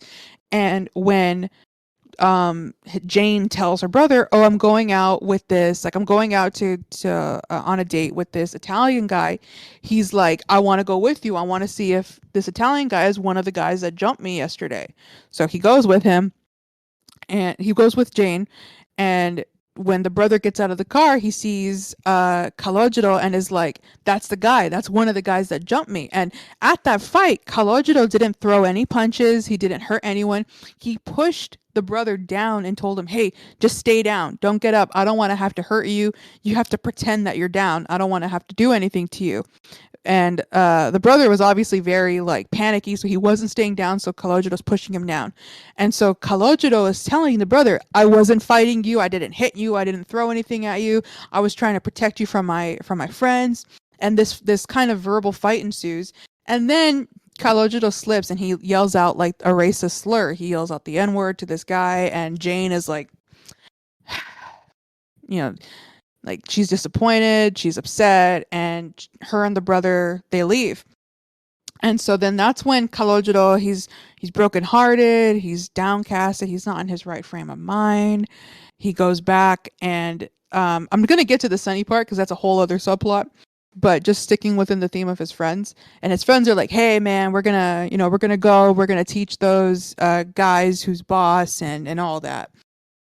And that's where Calogero just kind of gets ropes into this incident where they wanted to uh, go and throw Molotov cocktails at this bodega. And so before that, we get into that also. There's another subplot with Sonny, because Sonny has obviously been mentoring this kid, giving him girl advice, and he tells him, use my car, take my car, pick her up with my car, pick her up at the school. Well, Calogero takes Sonny's car. He goes to the school to pick up Jane. That fight ensues, and then he drives back. And when he drives back, he gives the car back to Sonny, and he tells him like, "Oh, it didn't work out," and he goes with his friends. Well, he's with his friends, and then at the light, Sonny stops him and pulls him out of the car. Oh no! Am I getting it wrong? Because then he and Sonny get into a fight. Yes, and that's a very important scene that happens. It's a very important scene. So I just know that I from what I remember, Calogero comes back with the car, he gives it to Sonny and says it didn't work out, and then his friends tell him like, "Hey, we're gonna go do this thing," but then Sonny comes up behind him and pulls him back, and so Calogero doesn't go with his friends at first, and Sonny takes him and pushes him up against a wall, and he's got all his mafia men around him, and he starts slapping him, and he's like, where did you go with my car? What did you do to my car? And he's like, "I didn't do anything. I just drove to the school." And he's like, "The car wouldn't start. I opened up the engine. There was something installed in it and it didn't go off. What did you do to my car?" Like insinuating that there was a bomb placed in the car. And Sonny is under the impression that Calogero is trying to kill him and put that bomb there to trap him and like, put a hit on him. And so he's slapping Calogero. "What did you do? What did you do to my car?" And Calogero is in tears telling him, "I didn't do anything to your car. You're like and he goes, I wouldn't do anything to your car." And then he ends it with, "You're like a father to me." And that's where this, yeah, he even says like, "Why would you think I would do something like that? You're like a father to me." Exactly. Why would you think I would do something like that? You're like a father to me. And he tells him like, "I just drove to the school and back. I did drive around a bit, but I went to the school, picked her up, and then I came back. I didn't do anything to your car. Why would you think I'd do something to your car? You're like a father to me." And it's such a, I think it's such poetic cinema that we had the first slap scene with his dad at 9 years old, and his dad hit him because he said something disrespectful. And then even though Calogero was being, kind of bratty and disrespectful, his dad follows that up with, a kiss, carries him inside, consoles him. And then with this, incident with Sonny, he's like ready to kill him. He's like, "What'd you do to my car? What'd you do? How could you do that to me? Why'd you put it like, why would you," and things like that. And he's hitting him, and like the other guys are there and they're holding him up. They're like letting him get hit, and he's like ready to be all mafioso on him. And it isn't until Calogero is like, "Why would you think that? You're like a father to me," that Sonny snaps out of it and is like, "No, this kid's innocent." And in this scene, this is the first time that he gets to see Sonny for who he really is. And he gets Yeah. to see that this whole time, the love wasn't all that deep. It was very surface level. The trust wasn't that deep. And the loyalty wasn't that deep. Because at a moment's notice, he just flipped on him and believed that he was probably working with the cops or like working Out to to get betray him. him. Yeah, Yeah, trying and to trying to take his, mafia seat from him, usurp him, that things was like a that. very pivotal moment. But I don't know if it carried on that strongly because of the way that the movie ended. But before that, Lorenzo shows up. He stands up for his son again, which I loved Yes. because He's again, he's standing up to a mafia boss. Yeah, And Lorenzo sees what was going on in the distance, and when he sees because Sonny does let him go and let him like because Calogero is clearly distressed and he walks away. Sonny lets him go. His mafia men are like, "Should we go get him, boss?" And he's like, "No, no, leave him be." And Lorenzo is like, "Hey, Calogero, where are you going?" And then he sees Sonny and he's like, "What did you do to my son?" And he's like, "Don't ask. You don't know. Like, don't ask something you're not involved in or something." And he's like, "It doesn't matter what I'm involved in. That's my son. What did you do to my son?" And Sonny. This is the first time also we see them get physical because Sonny punches him and he tells him like, stay out of my business kind of thing. But I think that is pivotal and addressed in the themes because so then Calogero is very distressed. He walks down the block a little bit and his friends are there waiting in the car and they tell him, "Hey, get in the car. We're going to go do the thing." And so they're driving around and they're talking about blowing up these poor African American guys. They're talking all this trash. They're smoking in the car. They're being regular old hooligans. And Calogero is just sitting in the middle, and the narrator, who is him, is saying like, I didn't really like. I wanted to get out, but I felt trapped. What if these guys? What would they think of me? What would I even say? They call me a coward. And then they get to the stoplight, and who's at the stoplight but Sonny? And Sonny tells him, "Get out of the car." Like, I don't know, and they're like, "Oh, Sonny, don't tell like we're gonna go and do this thing. Don't like he's with us." And Sonny's like, "I don't care. Get out of the car." And he takes Calogero out of the car, puts him in his own car with Sonny, and they start driving away together. And that is that scene where Calogero tells him like, "You don't really trust people, do you?" Because obviously he didn't trust Calogero that much if he believed that and flipped on him at a moment's notice. Because that was sitting in his mind. And then Calogero even tells him, "You didn't even think for a second, what if, like, what happened if me and Jane got in that car and we started it and we had been caught? You didn't think about what could have happened to us. You were only thinking about what was happening, like what could have happened to you." And and he's like, he goes, "You don't trust people, do you?" And that's when Sonny's like, "No, I can't in my life. I don't trust people." And then Kalojido's like, "I can't live like that." that was also the final moment that really decided that he was never really cut out for that life. He really liked the glamorous parts, Yep. but he wasn't there for, I guess, for the long run. And when we get to the final scenes, there's some things that hint towards that. But yeah, like his innocence wasn't really completely destroyed, like following so close behind Sonny's footsteps. So that's what I liked from that scene. I like that he said like he can't live like that. Like there are people that he trusts in his life and will continue to trust and love. Unlike Sonny, Exactly. who keeps everybody at arm's length. And in the Lorenzo. conversation earlier in the movie that I Yeah. brought up at the very beginning of the podcast, when he asks him, is it better to be loved or feared? And he says, well, it's good to have both, but if you were to ask me what I prefer, I would say fear. And that's the way he lived his life. He prefers a lot of people to fear him, and that's how he controls them. Lorenzo earlier in the movie says, "I walk down the street without having to look over my shoulder." Can Sonny say the same thing? Hmm. And that sums it up big time with their different lifestyles. And yeah, I think Calogero, I think it was also at that moment too.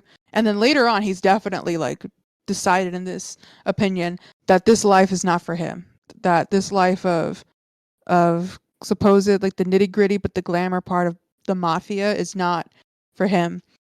because later on we find out that Sonny inadvertently, unintentionally, but Sonny saved Kalojido's life because his friends in that car, they do drive to a bodega where there's a bunch of African American guys sitting in the front, chilling inside, and they start tossing Molotov cocktails, just like yelling at them, calling them names, and tossing these Molotov cocktails. Well, one of the Molotovs doesn't break. It's, for those who don't know what a Molotov cocktail is, it's a glass bottle filled with chemicals on the inside, and then it has a cloth sticking out. You light the cloth on fire. One end of the cloth is stuck in those chemicals, the other one's out, and eventually that fire is gonna trace down to the uh, chemicals and explode, and then cause like fire or like a boom. So one of the idea is, if you play video games, you want to throw that Molotov and break it so the fire hurts your enemy. But this is not video games. This movie takes place in the real world, and one of the Molotovs doesn't go off, like doesn't break. It just kind of rolls into that bodega. So one of the guys inside takes that Molotov and chucks it, and it goes through the car window with all of the friends inside of it. And there's like and one of the friends in the back seat has like 4 Molotov cocktails just at his feet. So when that Molotov that's already lit gets chucked into that car, causes this chain reaction with the other 4 in there, the whole inside of that car lights up, and the friends with it. And so those friends that of Kalojiro, they meet their end that way. And when Kalojiro is leaving from Sunny, he reunites with Jane. He and Jane make up. She says, "My brother said that you weren't the one, like that you were the one that saved him. He remembered correctly, and I'm sorry, and I want this to work." And they make up, and then they start noticing that there's a hubbub going on like down the Real quick, block. I feel like this makeup Uh-huh. scene was a little bit too easy. I do too. I do too. Like, sure, he didn't beat up on her brother, and he didn't beat up on any of his friends. But he still participated. He still lied, and Jane caught him He's in the lie that he wasn't there. and he And was on top of complicit. that, he did just straight up curse him out and Yeah, call call them him the racial N-word. slurs right in front Yeah. of yes. That's And I super feel like messed she up. kind of overlooked that, and it was just a little bit too like brush under the rug. I think so too. I mean, my brain, I kind of chalked it up to, first of all, just like quick movie resolution. We're nearing the end of the movie. Let's just write this. Robert De Niro, I just picture him in the screenwriter's room, like, yeah. She says she's sorry. He forgives her. They make up. Yeah. I feel like the Oh, things that he did could have been easily resolved with like a little bit more screen time. But yeah, just to like kind of get to the end of the movie, the like we'll just push past that. They got over it. It's fine. yeah. Because yeah, there's a couple of stuff that could have been addressed. But and then another part could be, she's a teenager. She's not thinking about things like that. She just cute boy. Okay. But yeah, I definitely think from an outside perspective, it was because they just wanted a quick resolution to that little subplot. So describe the end, because this is what I want to talk about. What So the happened in end the end?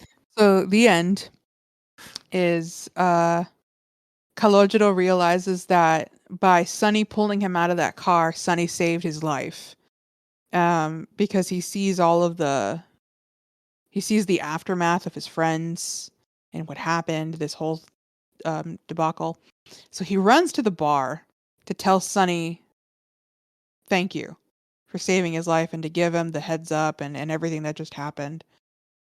And as this bar is packed. This is a claustrophobic's nightmare, aka my nightmare. It's packed with people. This is an extrovert's paradise. Yeah. This is where you want to be at. This is a packed bar, absolutely packed with people, and Kalojiro is like shoving his way through, trying to make his way to Sunny, and Sunny sees him and is like, "Yo, see, come in." He's waving at him. He's like, "Yeah," and then I like the narration because it's like, I noticed him right away. because he was the only guy in the room that was not smiling. And there's this guy that's not smiling coming up from behind Sonny, and he pulls out a gun. And then Kalojiro tries to warn Sonny, who was like, Sonny, turn around. But it's too late. It's too loud in the bar. This guy, this gunman, pulls out a gun and shoots Sonny in the head. And Sonny goes down. And then it super cuts to the funeral of Sonny's passing. Apparently, also, this guy, that gunman, was the son of the man that Sonny killed at the beginning of the movie. 8 years ago. 8 years ago. That whole initial ordeal that brought Sonny and Kalojiro together, covering up a murder, that guy who died, his son, is now there taking revenge for his own father. It's like poetry. It's like poetry. It rhymes. George Lucas would love this movie. And so he kills him. And so it cuts to the funeral. Kalojiro is the last. Oh, also do you remember, how did Kalojiro describe the funeral? Because that was a point to make, that nobody really cared. That's pretty much what he was saying. And it was a long panning shot of everybody having casual conversation, not really a tear in the room at all, and just like minding their own business or just talking about their own affairs and life going on, pretty much. But I wanted to know what you thought about that, because I found that to be a very typical way to go about that kind of funeral. Not even just mafia, but I feel like they weren't, well, I guess they would consider themselves family, but I guess they think of it more as like a business, like, the boss died or the coworker died. And I don't think they were ever really going to be mourning, crying, or in deep depression over what happened. I think that's kind of what it was going to look like. I think there's a little bit more to that, because I think that even if you had a coworker that you hung out with or things like that, and they passed away, you would still get emotional. You'd still get, but I mean, in this line of business, not like regular people. Like, you care about people at your job and schools and things like that. I chalked this up to two things. And that one, it's another thing from Kalojiro's mind. He doesn't think anybody cares. And so that's why the movie is showing us that nobody cares. This is through his lens. But also, I'm not going to like try to justify or get into the mind of a mafioso, but it could be like they really, I don't know if it's typical. Do you love the Don? Maybe if you're family, if you're like blood relative family.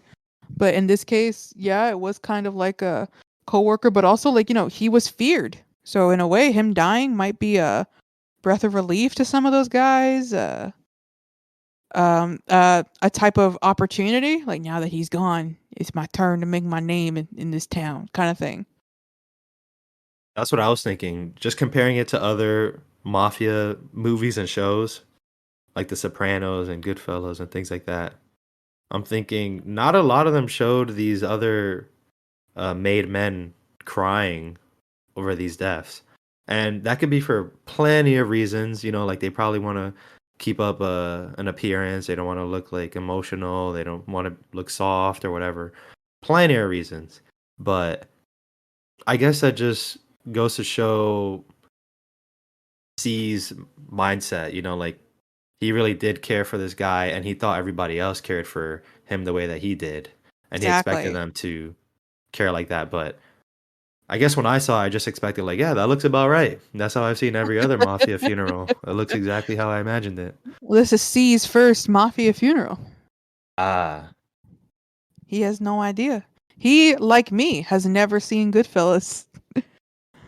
That's next on the list. No. All right, so now that we're in the funeral scene, I want to bring up a couple things. So, yeah, Sonny gets shot at the bar. That's another example of how this movie could have been way more graphic. Sonny didn't just get shot, he got headshot. Yeah. Boom, right in the head. You did not even see a bullet hole. This was an open casket funeral. You did not see a bullet hole in his head. I did not think of that. You didn't see Wow. blood.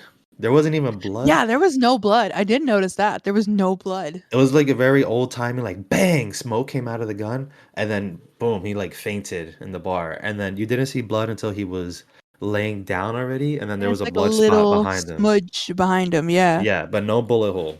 No bullet holes at all in his head. What did And he get front or side? I thought he shot him from the side. either way, you would have seen it because they Yeah. showed enough angles, and Yeah. it didn't cover. It didn't. It showed all the angles, and yeah, it wasn't enough to be covered pretty much any of those angles.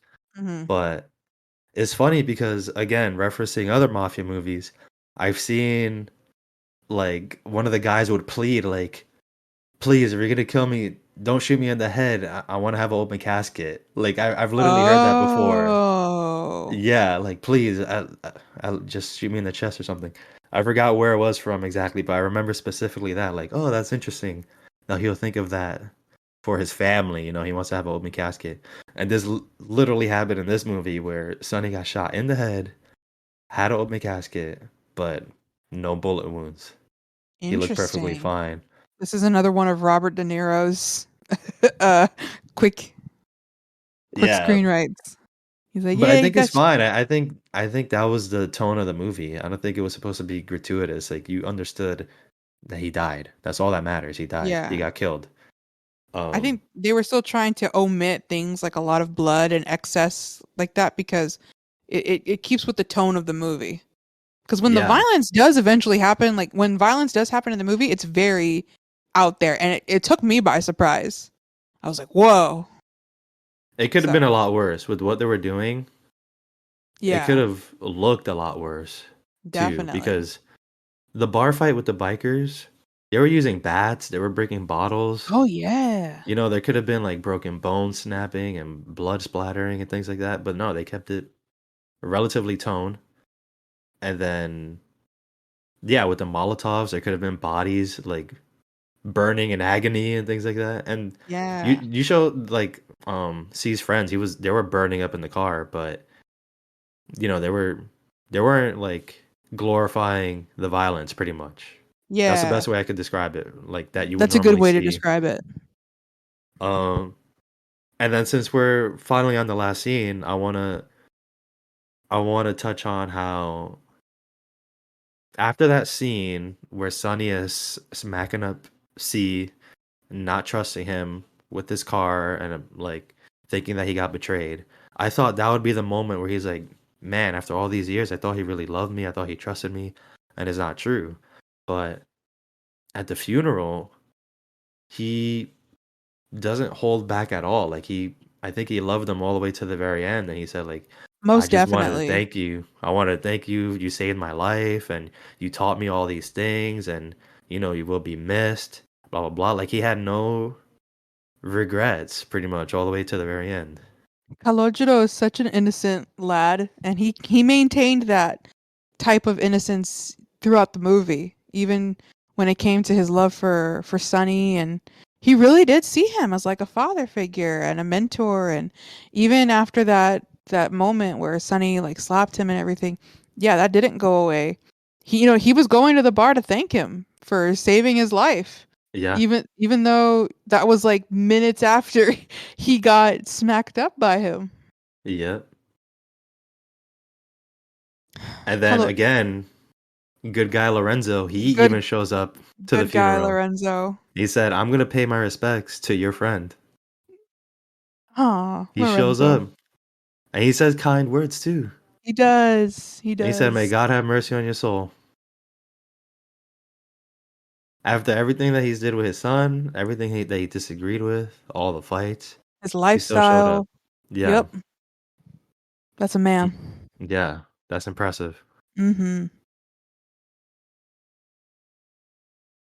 So yeah, Caroline, any final thoughts? Anything else that comes to mind that you think we didn't touch upon? Even though I feel like we really broke into the nitty gritty of this movie. Yes, this is the one of the greatest soundtracks I've ever heard in a film. We completely skipped over that. The doo wop. The Doo-wop, doo-wop doo-wop, in this movie doo-wop, is really doo-wop. good. I have a I think I've told you this, but I have a dishwashing playlist, or I have a cleaning playlist. I have a playlist for everything, but I have a dishwashing playlist, and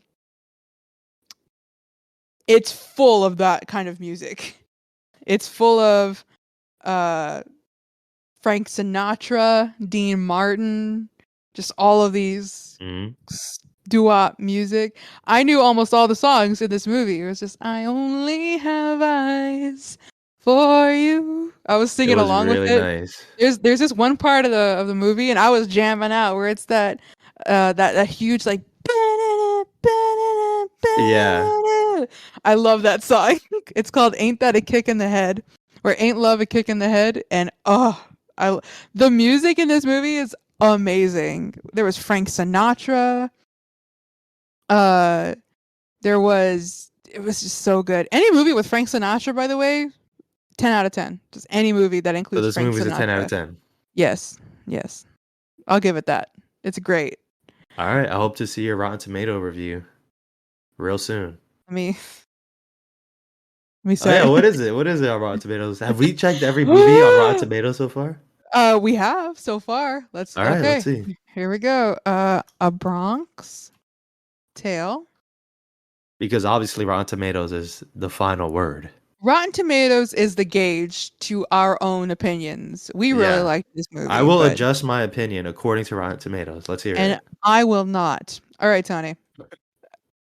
Do you want to guess the tomato score? The tomatometer? All right. I'm going to go critics first. I'm going to say it's a 90 for You critics. are very close. It is a 92, closer, 93, warmer. It is 94. it's a 97. I wasn't close with 90. Yeah, you were. You could have said 80, and I would have been like, All meh. right, all right. 97 is really You got good. the first digit. Okay. All right, now you want to guess the audience score? 100%, Ooh, so close. 99%, Close. 97%, Close. 96%. It's 93. I wasn't close, Caroline. Yeah! I wasn't It's the even the right digit. I same said logic. 100%. When I said closer, you were like 99. I was like, okay, he's in the same ballpark. So 97 That, and 93. correct. This is a certified fresh movie. This is a certified. It does not have certified fresh on it, but we say certified fresh. No, we don't. We don't work for Rotten Tomatoes. Certified fresh from Elbow Nudge. There This it movie is. is really good. I do like that the top critic rating is blank. It's absolutely blank. I don't know what They're Owen speechless. Gleiberman would ever say. Another guy, David Anson, says A Bronx Tale is deliciously well observed memory piece about growing up in the 60s that marks the vital debut of director Robert De Niro. Yeah, Yeah, agreed. yeah. It was good. This was a good movie. I highly recommend everybody to watch it. Even if you didn't watch it and you heard us explain it, I feel like you will still get enjoyment out of it. You want to It's warn? very good. Also, It one comment I didn't make that I wanted to make. It's a 2-hour movie. It really has a it good does pacing. it does not feel like it. I watched this another like tidbit. I saw this at 3 a.m. Okay. I did not think it was going to be a 2-hour movie. I put it on, and like I said, I put it on the side. I was working on homework. I moved to my bed, and by the time I finished, it was 5 a.m. and I was like, "Whoa, that did not feel like 2 hours." The No, pacing is it great. is It really nice. really sucks you in. You're involved. But like I said, it has a And lot of F words. Like just if you're finicky about the language that you watch in oh your yeah, film, it does have a lot of F words. that's the 60s That's the and 60s. Mafia. That's mafias. That's New York. That's Italians. That's everything. Gotta get used to it. No, but I want to say the 2 hours are really nice because you know, it's like how time is relative, right? If you watch a movie that sucks, that's 2 hours, it's gonna feel like 8 hours. This went by really fast, but also I felt like the 2 hours were very well spent. Very well spent. I felt like it was almost how I felt like reading a book. I felt like I really got to know these characters. I felt like I really got attached to them. Yeah. And I felt nourished watching this movie. Like, man, I was on a journey. I spent my life with them. It was great. I It I was I really good. watched this. This was the third part for me in a triple feature. I saw in one night Shang-Chi, No Time to Die, the new 007 movie, and then A Bronx Tale. And it was like being on a I don't know how to describe it, but it was a snowball effect. Each movie was better and better. Shang-Chi was Better and good. better. So better than the last. Yeah, I really no nothing, against Shang-Chi and No Time to Die. Those were both good movies. That was the thing. It started off with a good movie, and then No Time to Die was like another good movie, and then The Bronx Tale was another good movie. It was just hit after hit. It was great. And so afterwards, I was like, man, today I was a gotta find a good. fourth. It's time for my daily watch of Beauty and the Beast. Oh, a solid That's choice a that you know can't solid fail you. 1,000 out of 10 in my eyes. It's a guaranteed banger. We'll get to that. We'll get to that. I talked a lot today about Shrek with my other friends, and now I feel like watching Shrek, so I can do another hit after hit after hit and then end it with a masterpiece. Shrek, the masterpiece, Shrek is a masterpiece. over Beauty and the Beast. No, Because no, the movie that you gave 1,000 out of 10. let's not get preposterous. I'm just saying it's a good movie after good movie after good movie. I think you're doing it wrong. You have to take the risk and watch a movie that you haven't seen. These are movies you haven't seen. I kind of knew you would say that. It's like you gotta put yourself out there. I would recommend Do not recommend Will Goodfellas. Rock. Okay. All right, that's it. Caroline, I think we've said what we had to say, right? I think we have. I This think is we the have end of the to. show. I think before we go, I want to plug our socials again, even though I plugged it at the top. We are on TikTok, Instagram, YouTube, and any major podcast platform. We're on Spotify, Amazon Music, Pocket Cast, you name it. So wherever you're listening to us from, give us a like or a follow from wherever it may be. If you happen to be talking to a friend, bring us up. If you see the movie that we have spoken about, you really liked it, feel free to hit us up on our social media as well. We like good feedback. It'd be nice to read some cool comments at the top of the show or something. Yeah, also, please, I want one of you, just one of you, just send us a recommendation. I think that'll be really cool. Give us a movie for us to watch. I'm gonna Just like speak. Karl did. This was Yeah, Karl's recommendation. I'm gonna speak directly to my homie Josh. I know you're listening. Oh, here we Hit go. me up. Pay attention. Hit me up, bud. Pick a good one, because I gotta watch this too. Yeah. Josh, pick an absolute stinker to make a first impression with Tony. Don't say Quest for Camelot, please. Please say Quest for Camelot. Please do not say Quest for Camelot. Please.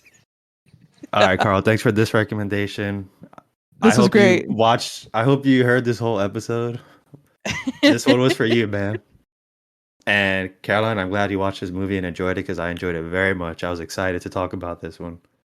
I'm glad I enjoyed it too. I went in with low hopes, but I came out soaring. This was great. How are you gonna watch a movie like that? One that we're gonna talk about, you're gonna start a whole thesis on one screen and then watch it on another screen? Come on. Listen, you can't guarantee that every movie we're going to talk about that I'm going to go in with 110%.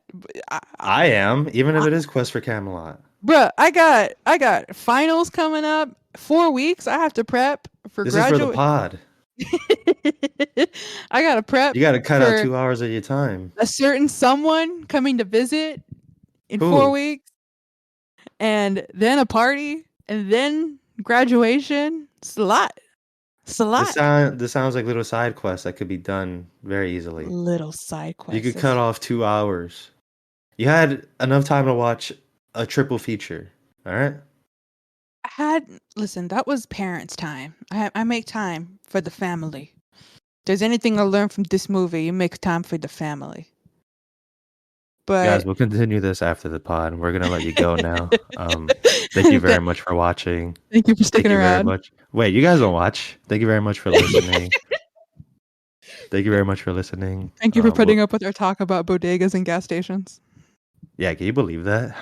No gas stations in New Okay, thank York? you everybody for listening. We'll catch y'all next week. Alright, goodbye.